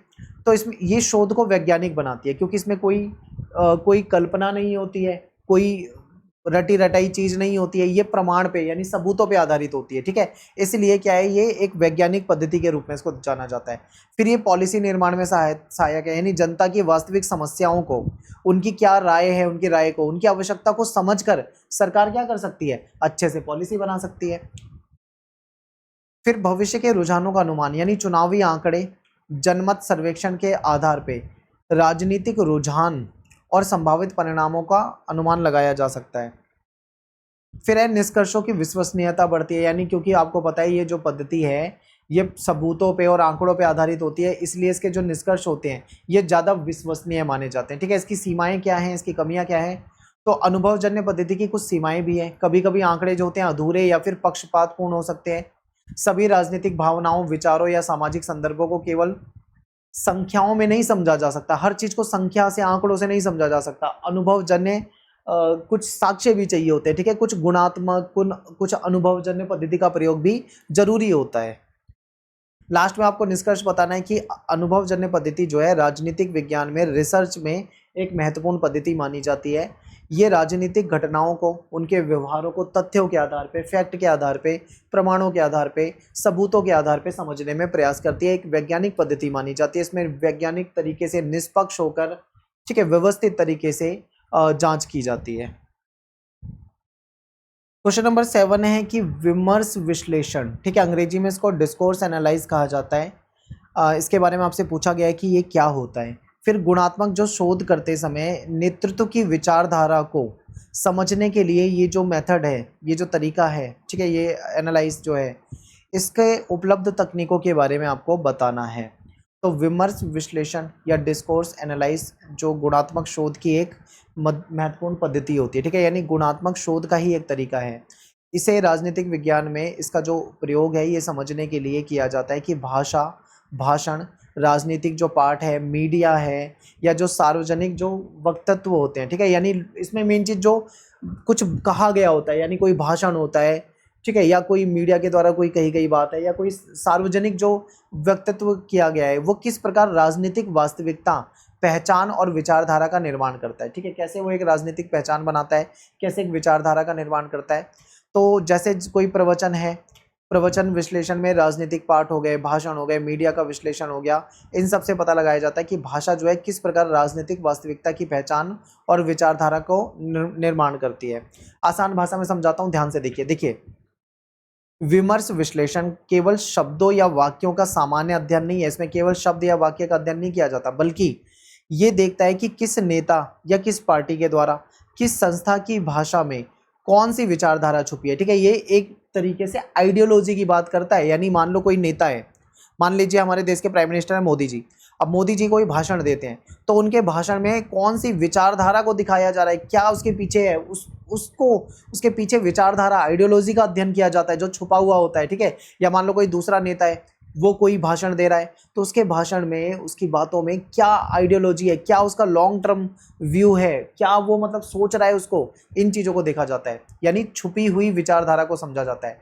राजनीतिक नेता अपने भाषण में राष्ट्रवाद की बातें, विकास की बातें, सुरक्षा, लोकतंत्र, धर्मनिरपेक्षता, सामाजिक न्याय जैसे विचारों को प्रस्तुत करते हैं। इन भाषणों का अध्ययन करके शोधकर्ता जो होते हैं, रिसर्च करने वाले जो होते हैं, वो समझ सकता है कि नेता जनता को किस दिशा में सोचने के लिए प्रेरित कर रहा है। ठीक है, यानी नेता जो होते हैं अपनी बातों से एक नैरेटिव सेट करते हैं। और आपको पता होगा, आपने शायद कभी ध्यान ना दिया हो या दिया भी हो, कई बार नेताओं की बातों के पीछे जो वो कह रहे होते हैं ना, उनके शब्दों पे मत जाना, वो इशारा कर देते हैं, यानी कई बार वो इशारा कर देते हैं, डायरेक्ट कुछ नहीं कहते, इशारों में ही वो अपनी विचारधारा को समझा जाते हैं। ठीक है, जो समझने वाले होते हैं, जो रिसर्च करने वाले होते हैं, वो एक एक शब्द को डिकोड करके उसका मतलब समझने की कोशिश करते हैं। बाकी लोगों के लिए वो सामान्य अर्थ होता है, जो नहीं समझने वाला है उसके लिए वो सामान्य अर्थ है। ठीक है, लेकिन उसका गहरा अर्थ केवल वही समझ पाते हैं जो इसके एक्सपर्ट होते हैं, विमर्श विश्लेषण का एक्सपर्ट होते हैं। ठीक है, फिर प्रवचन विश्लेषण राजनीतिक बयानबाजी को आकार देने वाली अंतर्निहित विचारधारा को प्रकट करता है। तो आपको पता है जो लीडर्स होते हैं, जो नेता होते हैं, ये राजनीतिक बयानबाजी तो करते हैं, तो ये इनकी विचारधारा को दिखाता है। राजनीतिक पाठ हो गए या भाषण हो गए या मीडिया की जांच से इसको समझा जा सकता है। आपने देखा होगा ना, कोई नेता कुछ कहता है तो फिर मीडिया उस पर खूब चर्चा करती है, उसका अर्थ निकालने की कोशिश करती है। तो भाषा जो है, भाषा राजनीतिक विचारधारा, नीति विमर्श या सार्वजनिक धारणा को कैसे आकार देती है, उसी को इसमें समझा जाता है।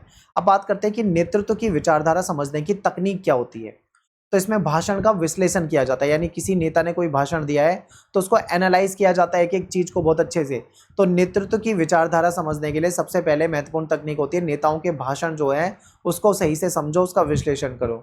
नेता किन शब्दों का प्रयोग करता है, किन मुद्दों को बार बार उठा रहा है, जनता से किस प्रकार वो बात करना चाह रहा है, इन सब का अध्ययन किया जाता है इसमें। उदाहरण के लिए चुनावी भाषण में यदि कोई नेता बार बार राष्ट्र की बात कर रहा है, सुरक्षा की बात कर रहा है, विकास की बात कर रहा है, गरीब की बात कर रहा है, ऐसे शब्दों का प्रयोग कर रहा है, तो उसका मतलब वैचारिक प्राथमिकता, उसकी वैचारिक प्राथमिकता पता लग जाती है इससे कि भाई वो गरीबों के लिए काम करेगा, सत्ता में आने के बाद राष्ट्र के लिए काम करेगा, सुरक्षा के लिए काम करेगा, यानी उसके उन शब्दावली का अध्ययन किया जाता है। ठीक है, फिर पाठ्य विश्लेषण, यानी पाठ्य विश्लेषण में जो उनकी जो घोषणा पत्र होते हैं, मैनिफेस्टो वगैरह होते हैं, या उनकी जो पॉलिसी के दस्तावेज होते हैं, ठीक है, संसद में दिए गए उनके जो बयान होते हैं, या प्रेस विज्ञप्ति हो गई, या कोई आर्टिकल, कोई लेख हो गया, इसका अध्ययन किया जाता है। ठीक है, सेंड्रा और हीथ के आधार पर बताया गया है कि पाठों का विश्लेषण करके अंतर्निहित राजनीतिक संदेश, विचारधाराओं और सत्ता की गतिशीलता को समझा जा सकता है। अब देखो यहाँ पे आपने एक चीज़ समझी होगी, ये सेंड्रा और हीथ क्या है। ठीक है, ये स्कॉलर हैं, स्कॉलर बोले तो ये बड़े विद्वान हैं और ये रिसर्चर थे, यानी ये रिसर्च करते थे। ठीक है, इनके आधार पे बताया गया कि पाठों का जो विश्लेषण होता है ना, विश्लेषण किया जाता है और उसके अंदर जो छुपे हुए राजनीतिक संदेश होते हैं, जो विचारधारा होती है, जो सत्ता की गतिशीलता होती है, उसको समझा जाता है।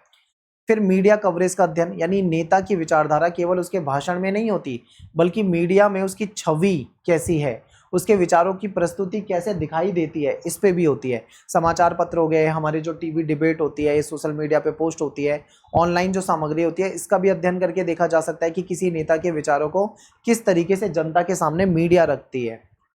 फिर कथा निर्माण की पहचान, यानी नेता जो होते हैं वो जनता को प्रभावित करने के लिए विशेष कथाएं बनाते हैं, कहानियां बनाते हैं। जैसे नया भारत है, ये गरीबों की सरकार है, ये राष्ट्र निर्माण के लिए है, ये भ्रष्टाचार के खिलाफ संघर्ष है, यानी एक नरेटिव सेट करना बोलते हैं इसको। ठीक है, यानी कथा निर्माण करना। तो नेता जो होता है ना, वो अपनी भाषण में एक नरेटिव सेट कर जाता है और वो जनता उसको पकड़ती है। तो इन कथाओं से ये समझ आता है कि नेता अपनी राजनीति को वैध और लोकप्रिय बनाने के लिए किस तरीके की भाषा, किस तरीके के शब्दों का इस्तेमाल करता है। अगला पॉइंट है ऐतिहासिक व्यक्तित्व, यानी जो ऐसे पर्सनैलिटी है, जो महान लोग रहे हैं, और कई बार प्रतीकों का इस्तेमाल किया जाता है। नेता लोग क्या करते हैं, अपने भाषण में गांधी जी का इस्तेमाल करते हैं, नेहरू जी, अंबेडकर जी, भगत सिंह जी, इनके ये जो ऐतिहासिक व्यक्ति हैं, इनका उल्लेख करते हैं। ठीक है, अपने भाषण में। इससे पता चलता है कि किस परंपरा या किस विचारधारा से वो अपने आप को जोड़कर दिखाना चाहते हैं। अगर कोई अपने आप को भगत सिंह जी से जोड़ के दिखाना चाहता है तो ये वो क्रांतिकारी विचारधारा से प्रभावित है, वो ये दिखाना चाहता है। भारतीय प्रधानमंत्रियों के भाषण पे विमर्श विश्लेषण का उदाहरण दिया गया है। ठीक है, जिसे राष्ट्रीय पहचान और राजनीतिक वैधता के निर्माण को समझा जा सकता है। नेक्स्ट है शब्दों, रूपकों और नारों का अध्ययन, यानी विमर्श विश्लेषक जो होते हैं वो ये भी देखते हैं कि नेता जो है वो किन नारों, कौन से नारे लगा रहे हैं, किन प्रतीकों का इस्तेमाल कर रहे हैं, किन रूपकों का इस्तेमाल कर रहे हैं, किन शब्दों का इस्तेमाल कर रहे हैं। ठीक है, जैसे विकास की गंगा, गरीबी हटाओ, सबका साथ सबका विकास, ये नारे जो है ये केवल शब्द नहीं होते, इसके पीछे एक विचारधारा, एक संदेश छिपा होता है, जो एक्सपर्ट लोग इन छुपे हुए संदेशों को समझते हैं। तो यहाँ पे अपना क्वेश्चन खत्म हो जाता है। सिंपल क्वेश्चन था बिल्कुल। विमर्श विश्लेषक गुणात्मक शोध की एक उपयोगी पद्धति है। इसमें राजनीतिक भाषा जो होती है ना, उस भाषा के पीछे छुपा हुआ जो गहरा अर्थ होता है, यानी जो विचारधारा होती है, उसको समझने का प्रयास किया जाता है। तो जो रिसर्चर होता है, जो शोधकर्ता होता है, वो जान सकता है कि नेता जो है अपनी विचारधारा को भाषण, मीडिया और प्रतीकों और नारों के कथाओं के माध्यम से कैसे प्रस्तुत करता है। ठीक है, यानी छुपी हुई आइडियोलॉजी को भाषण के द्वारा, किसी नेता के नारों के द्वारा, उसके द्वारा सेट किए गए नरेटिव के द्वारा समझा जाता है।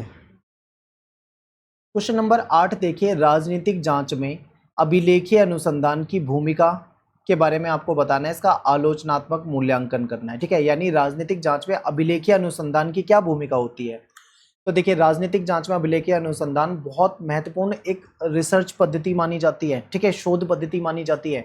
इसमें होता क्या है, देखो शोधकर्ता जो होते हैं ना, रिसर्च करने वाले जो होते हैं, वो जो पुराने दस्तावेज हैं, डॉक्यूमेंट है, या सरकारी मान लो कोई अभिलेख है, कोई पुराना पत्र हो गया, कोई रिपोर्ट हो गया, कोई भाषण हो गया, कोई पुराना कानून हो गया, या संविधान से रिलेटेड कोई दस्तावेज हो गया, कोई ऐतिहासिक रिकॉर्ड हो गया, तो इन चीजों से राजनीतिक घटनाओं और प्रक्रियाओं को समझने की कोशिश करते हैं, यानी जो पहले से अवेलेबल है उससे जानने की कोशिश करते हैं। अभिलेखीय अनुसंधान को राजनीति के अध्ययन की एक प्रमुख विधि बताया गया है, जिसमें अतीत की जो राजनीतिक घटना है, प्रक्रिया है, यानी अतीत में जो राजनीतिक घटना हो चुकी है, जो प्रक्रिया हो चुकी है, राजनीतिक अभिनेता जो रहे हैं, उनको समझने के लिए ऐतिहासिक दस्तावेजों का इस्तेमाल किया जाता है।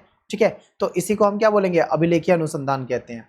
इसका अर्थ क्या होता है, इसका अर्थ ये होता है कि ऐसे पुराने और प्रमाणिक स्रोत, याद रखना प्रमाणिक स्रोत होने चाहिए, उनका अध्ययन करना, जिससे किसी राजनीतिक घटना के बारे में, कोई पॉलिसी या कोई संस्था के बारे में, या किसी के नेतृत्व को समझा जा सके। ठीक है, इसमें सरकारी फाइलें हो सकती है, किसी आयोग की रिपोर्ट हो सकती है, संसद की कोई बहस हो सकती है, न्यायालय का कोई डिसीजन हो सकता है, राजनीतिक दल का कोई दस्तावेज हो सकता है, या संविधान सभा की बहस और नेताओं के निजी पत्र भी इसमें शामिल किए जा सकते हैं। राजनीतिक विज्ञान में ये पद्धति जो है इसलिए इंपॉर्टेंट है क्योंकि राजनीति केवल वर्तमान घटनाओं से नहीं बनती, बल्कि इसका जो संबंध होता है ना, वो अतीत से होता है। ठीक है, यानी राजनीतिक विज्ञान में ये पद्धति जो है ये इसलिए इंपॉर्टेंट है क्योंकि हम बैकग्राउंड, यानी जो हो चुका है पहले, जो अतीत में जो चीजें हो चुकी है उससे रिलेटेड होती है। और किसी नीति या कोई आंदोलन या कोई संस्था को समझने के लिए ऐतिहासिक संदर्भ को जानना बहुत जरूरी होता है। जब तक ऐतिहासिक संदर्भ को नहीं जानोगे तब तक किसी पॉलिसी को, वो कैसे आई, कोई आंदोलन क्यों खड़ा हुआ, ये नहीं समझ सकते हम। फिर राजनीतिक जांच में अभिलेखीय अनुसंधान की क्या भूमिका होती है, तो इसकी बहुत महत्वपूर्ण भूमिका है। यह ऐतिहासिक संदर्भ प्रदान करता है, यानी अभिलेखीय अनुसंधान जो है किसी राजनीतिक घटना को उसके ऐतिहासिक संदर्भ में समझने में सहायता करता है। जैसे कि भारतीय संविधान जो है, या स्वतंत्रता आंदोलन जो है, आपातकाल, ठीक है, इमरजेंसी हो गई, भूमि सुधार हो गए, तो ये क्यों लाए गए, या हमें भारतीय संविधान बनाने की जरूरत क्यों पड़ी, स्वतंत्रता आंदोलन की जरूरत क्यों पड़ी, इसको इस नजरिए से समझने में मदद करता है। और पुराने दस्तावेज जो होते हैं तो वो हमें सहायता करते हैं। फिर नीति निर्माण और नीति विफलताओं को समझना, यानी अभिलेखीय अनुसंधान जो है वो नीति के विकास और कैसे नीति फेल हो गई उसको समझने में भी हमको ऐतिहासिक संदर्भ प्रदान करता है।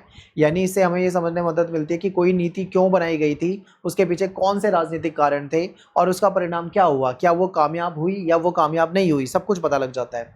सत्ता और संस्थाओं का अध्ययन, राजनीतिक जांच में सत्ता, शासन, संस्थाओं की जो भूमिका होती है वो बहुत इंपॉर्टेंट होती है। तो अभिलेखीय स्रोत जो है इसके माध्यम से ये जाना जा सकता है कि हमारी जो संसद है, हमारी न्यायपालिका है, कार्यपालिका है, या राजनीतिक पार्टी है, इन्होंने अलग अलग समय में किस प्रकार से कार्य किया है। ठीक है, इन सब के बारे में हमें ऐतिहासिक परिप्रेक्ष्य में भी पता लग जाता है। फिर प्राथमिक स्रोतों की विश्वसनीयता, अभिलेखीय अनुसंधान एक का बड़ा महत्व यह है कि ये प्राथमिक स्रोत पे आधारित होते हैं। प्राथमिक स्रोत मतलब डायरेक्ट जाके रिसर्च किए होते हैं। ठीक है, तो इसलिए ये थोड़े प्रमाणिक होते हैं।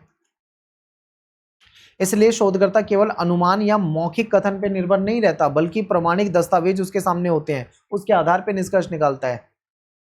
राजनीतिक सिद्धांत के निर्माण में सहायता, अभिलेखीय सामग्री केवल घटनाओं का वर्णन नहीं करती, बल्कि राजनीतिक सिद्धांत को विकसित करने में सहायता करती है। ठीक है, जैसे यूजिंग आर्किवल डेटा थ्योरीज, ठीक है, अबाउट पॉलिटिक्स, यानी जैसे पाठों का उल्लेख किया जाता है वैसे ही ये भी स्पष्ट करता है कि कैसे कोई राजनीतिक सिद्धांत विकसित किया जाए, जिससे स्पष्ट होता है कि अभिलेखीय डेटा जो है राजनीति के बारे में सिद्धांत बनाने में भी बहुत इंपॉर्टेंट होता है। अब इसकी कुछ आलोचना भी की जाती है, कुछ कमियां भी निकाली जाती है, जैसे स्रोतों की सीमित उपलब्धता। अभिलेखीय अनुसंधान की एक सीमा यह है कि सभी दस्तावेज आसानी से उपलब्ध नहीं होते हैं। कई सरकारी अभिलेख जो है वो गुप्त रखे जाते हैं, गोपनीय रखे जाते हैं, शोधकर्ता की पहुंच से दूर होते हैं, इसलिए उस पर रिसर्च पूरी नहीं हो पाती है। कई बार अभिलेखों में पक्षपात की संभावना होती है, अभिलेख हमेशा पूरी तरीके से निष्पक्ष नहीं होते। कई बार सरकारी दस्तावेज सत्ता के नजरिए से लिखे जाते हैं, यानी जैसी सरकार थी सरकार के हिसाब से लिखे जाते हैं। इसमें जनता, कमजोर वर्ग, महिला, आदिवासी, विरोधी समूह की आवाज कम मिलेगी। ठीक है, जो सत्ता चाहेगी वही चीजें लिखी मिलेगी।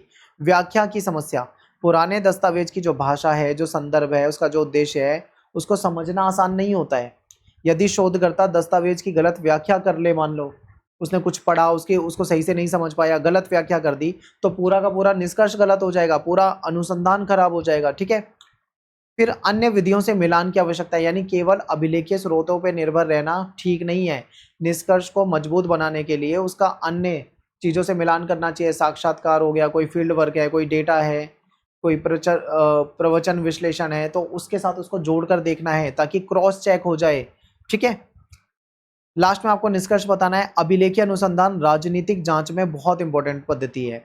राजनीतिक घटनाओं के बारे में, पॉलिसी, संस्था या नेतृत्व के बारे में हमको डिटेल में जानकारी देती है। ठीक है, और ये प्रमाणिक दस्तावेज के आधार पे होता है, प्राइमरी सोर्स के आधार पे होता है, तो ये काफ़ी इंपॉर्टेंट हो जाता है। क्वेश्चन 9 है, निर्वंश विज्ञान अनुसंधान के जो तत्व हैं इसके बारे में आपको चर्चा करनी है। और राजनीतिक विज्ञान, ठीक है, यानी जो पॉलिटिकल साइंस है, इसमें जो रिसर्च होती है इसको समृद्ध बनाने में इसका क्या योगदान है, आपको ये बताना है। तो निर्वंश विज्ञान अनुसंधान क्या होता है, पहले आपको ये पता होना चाहिए।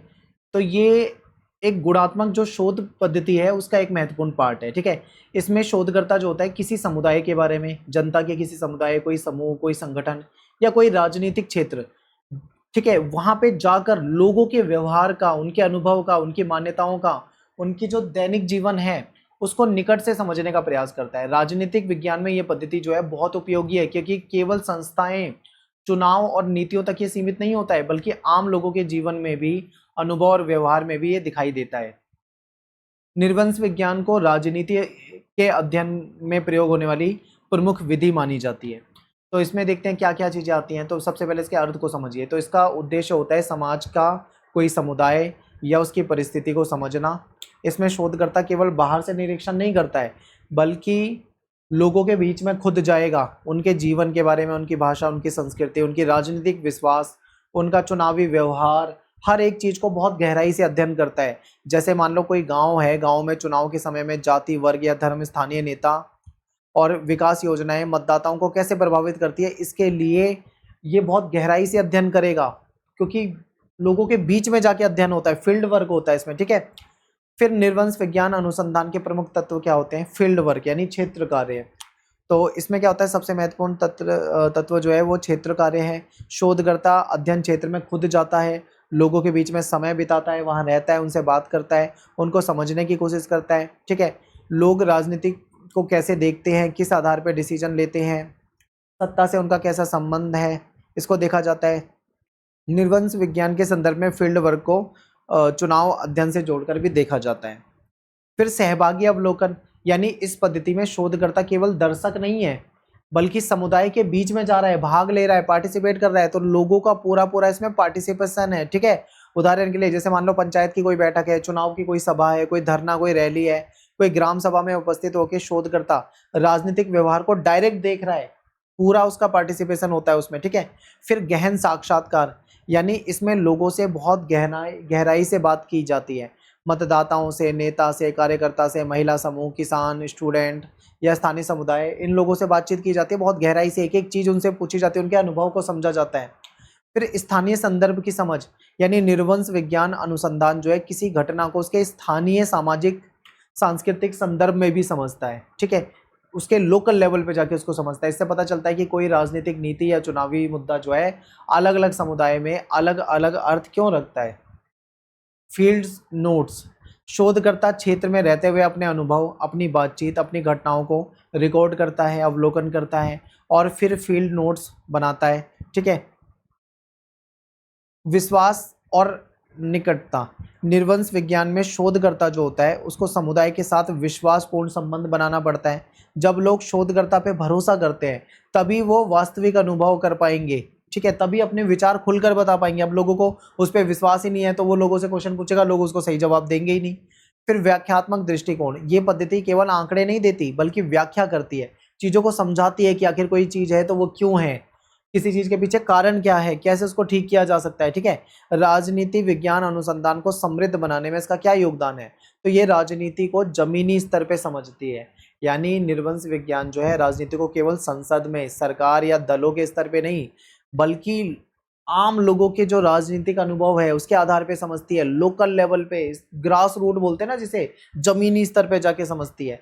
नीतियों के वास्तविक प्रभाव को समझना, यानी जो पॉलिसी है उसका वास्तविक क्या प्रभाव है ये हमको पता लगता है। तो निर्वंश विज्ञान अध्ययन ये अंतर्दृष्टि हमको देता है, ये समझने में हमारी मदद करता है कि समुदाय स्तर पर नीतियों को किस प्रकार प्राप्त किया जा सकता है, किस प्रकार से उसको लागू किया जा सकता है। अगर कोई पॉलिसी है तो कैसे वो प्रासंगिक है, कैसे वो प्रभावशीलता है, उसकी प्रभावशीलता क्या है, उसको समझने में मदद करता है, ठीक है। फिर चुनाव अध्ययन को गहराई देना, यानी सर्वेक्षण ये बता सकता है कि कितने लोगों ने किस पार्टी को वोट दिया, लेकिन निर्वंश विज्ञान ये समझाता है कि लोगों ने ऐसा वोट क्यों दिया, लोगों ने उसी पार्टी को वोट क्यों दिया, ये हमें गहराई से पता लगता है। यानी जाति, वर्ग, धर्म, स्थानीय मुद्दे, नेता की छवि, सामुदायिक संबंध, इन सारी चीज़ों को चुनावी व्यवहार कैसे प्रभावित करता है ये हमको निर्वंश विज्ञान से ही जाके डिटेल में पता लग पाता है। अगला है हाशिए के समूहों की आवाज़ सामने लाना, यानी निर्वंश विज्ञान गरीबों, महिलाओं, दलितों, आदिवासियों, अल्पसंख्यकों और अन्य कमजोर वर्ग जो हैं इसके अनुभवों को सामने लाता है, ठीक है। क्योंकि भाई ये वो वर्ग हैं जिनको सब इग्नोर करते हैं, गरीबों को कोई नहीं देखता, महिलाओं पे कोई ध्यान नहीं देता, दलित आदिवासी पे कोई ध्यान नहीं देता, लेकिन ये जो निर्वंश विज्ञान है ये इनको भी सामने लेकर आता है। इससे राजनीति विज्ञान केवल शक्तिशाली वर्गों तक का अध्ययन तक सीमित नहीं रह जाती बल्कि आम लोग, जो पिछड़े लोग हैं, जो दबे लोग हैं, जो हाशिए पे लोग हैं, उनको भी शामिल किया जाता है। मात्रात्मक शोध की सीमाओं को पूरा करना, मात्रात्मक शोध जो होता है केवल आंकड़ों पर आधारित होता है, लेकिन कई बार आंकड़े लोगों के अनुभव को नहीं बता पाते, तो उसकी कमी को ये पूरा कर देता है, ठीक है। यानी निर्वंश विज्ञान जो है अनुभव को समझाकर शोध को और ज़्यादा गहरा बना देता है। राजनीतिक संस्कृति को समझना, हर समाज की अपनी राजनीतिक संस्कृति होती है। लोग सत्ता, नेतृत्व, अधिकार, जाति, धर्म, लोकतंत्र को किस तरीके से देखते हैं, किस नजरिए से देखते हैं, ये हमें निर्वंश विज्ञान के माध्यम से ही पता लगता है, ठीक है। फिर सिद्धांत निर्माण में सहायता, निर्वंश विज्ञान केवल वर्णन नहीं करता बल्कि राजनीतिक सिद्धांत कैसे बनाए जाएंगे, कैसे राजनीतिक सिद्धांत बनाए जाने चाहिए, इस पे भी फोकस करता है, ठीक है। लास्ट में आपको बताना है निष्कर्ष, यानी निर्वंश विज्ञान अनुसंधान राजनीति विज्ञान की एक महत्वपूर्ण उपयोगी गुणात्मक पद्धति होती है। इसका मेन जो तत्व होता है वो होता है क्षेत्र कार्य, यानी फील्ड पे जाके वर्क करना होता है। सहभागी अवलोकन, यानी जो शोध करता है वो केवल मूक दर्शक नहीं है बल्कि लोगों से बात कर रहा है। गहन साक्षात्कार, बहुत गहराई से इंटरव्यू लिया जाता है। फील्ड नोट्स तैयार किए जाते हैं। स्थानीय संदर्भ की समझ लोकल लेवल पे समझा जाता है, ठीक है। उसकी व्याख्यात्मक दृष्टिकोण से उसको समझा जाता है, उसको एक्सप्लेन किया जाता है, लोगों की एक्चुअल में क्या प्रॉब्लम है, लोग कैसे अपने आप को जोड़ कर देख रहे हैं किस घटना से, उसको बताया जाता है। तो यहाँ पे अपना ये वीडियो खत्म हो जाता है। आई होप आपको अच्छे से समझ में आया होगा। वीडियो को लाइक कर दें, शेयर कर दें, सब्सक्राइब कर लें हमारे चैनल को अगर आपने नहीं किया है तो फॉलो करें हमें इंस्टाग्राम वगैरह पे। मिलते हैं आपसे नेक्स्ट वीडियो में। Thanks for watching. जय हिंद, जय भारत। और एक चीज़ और, इंग्लिश मीडियम भी इसका आने वाला है, ठीक है। अगर आप इंग्लिश मीडियम के स्टूडेंट हो तो वेट करो थोड़ा सा, इंग्लिश मीडियम भी जल्दी ही आने वाला है।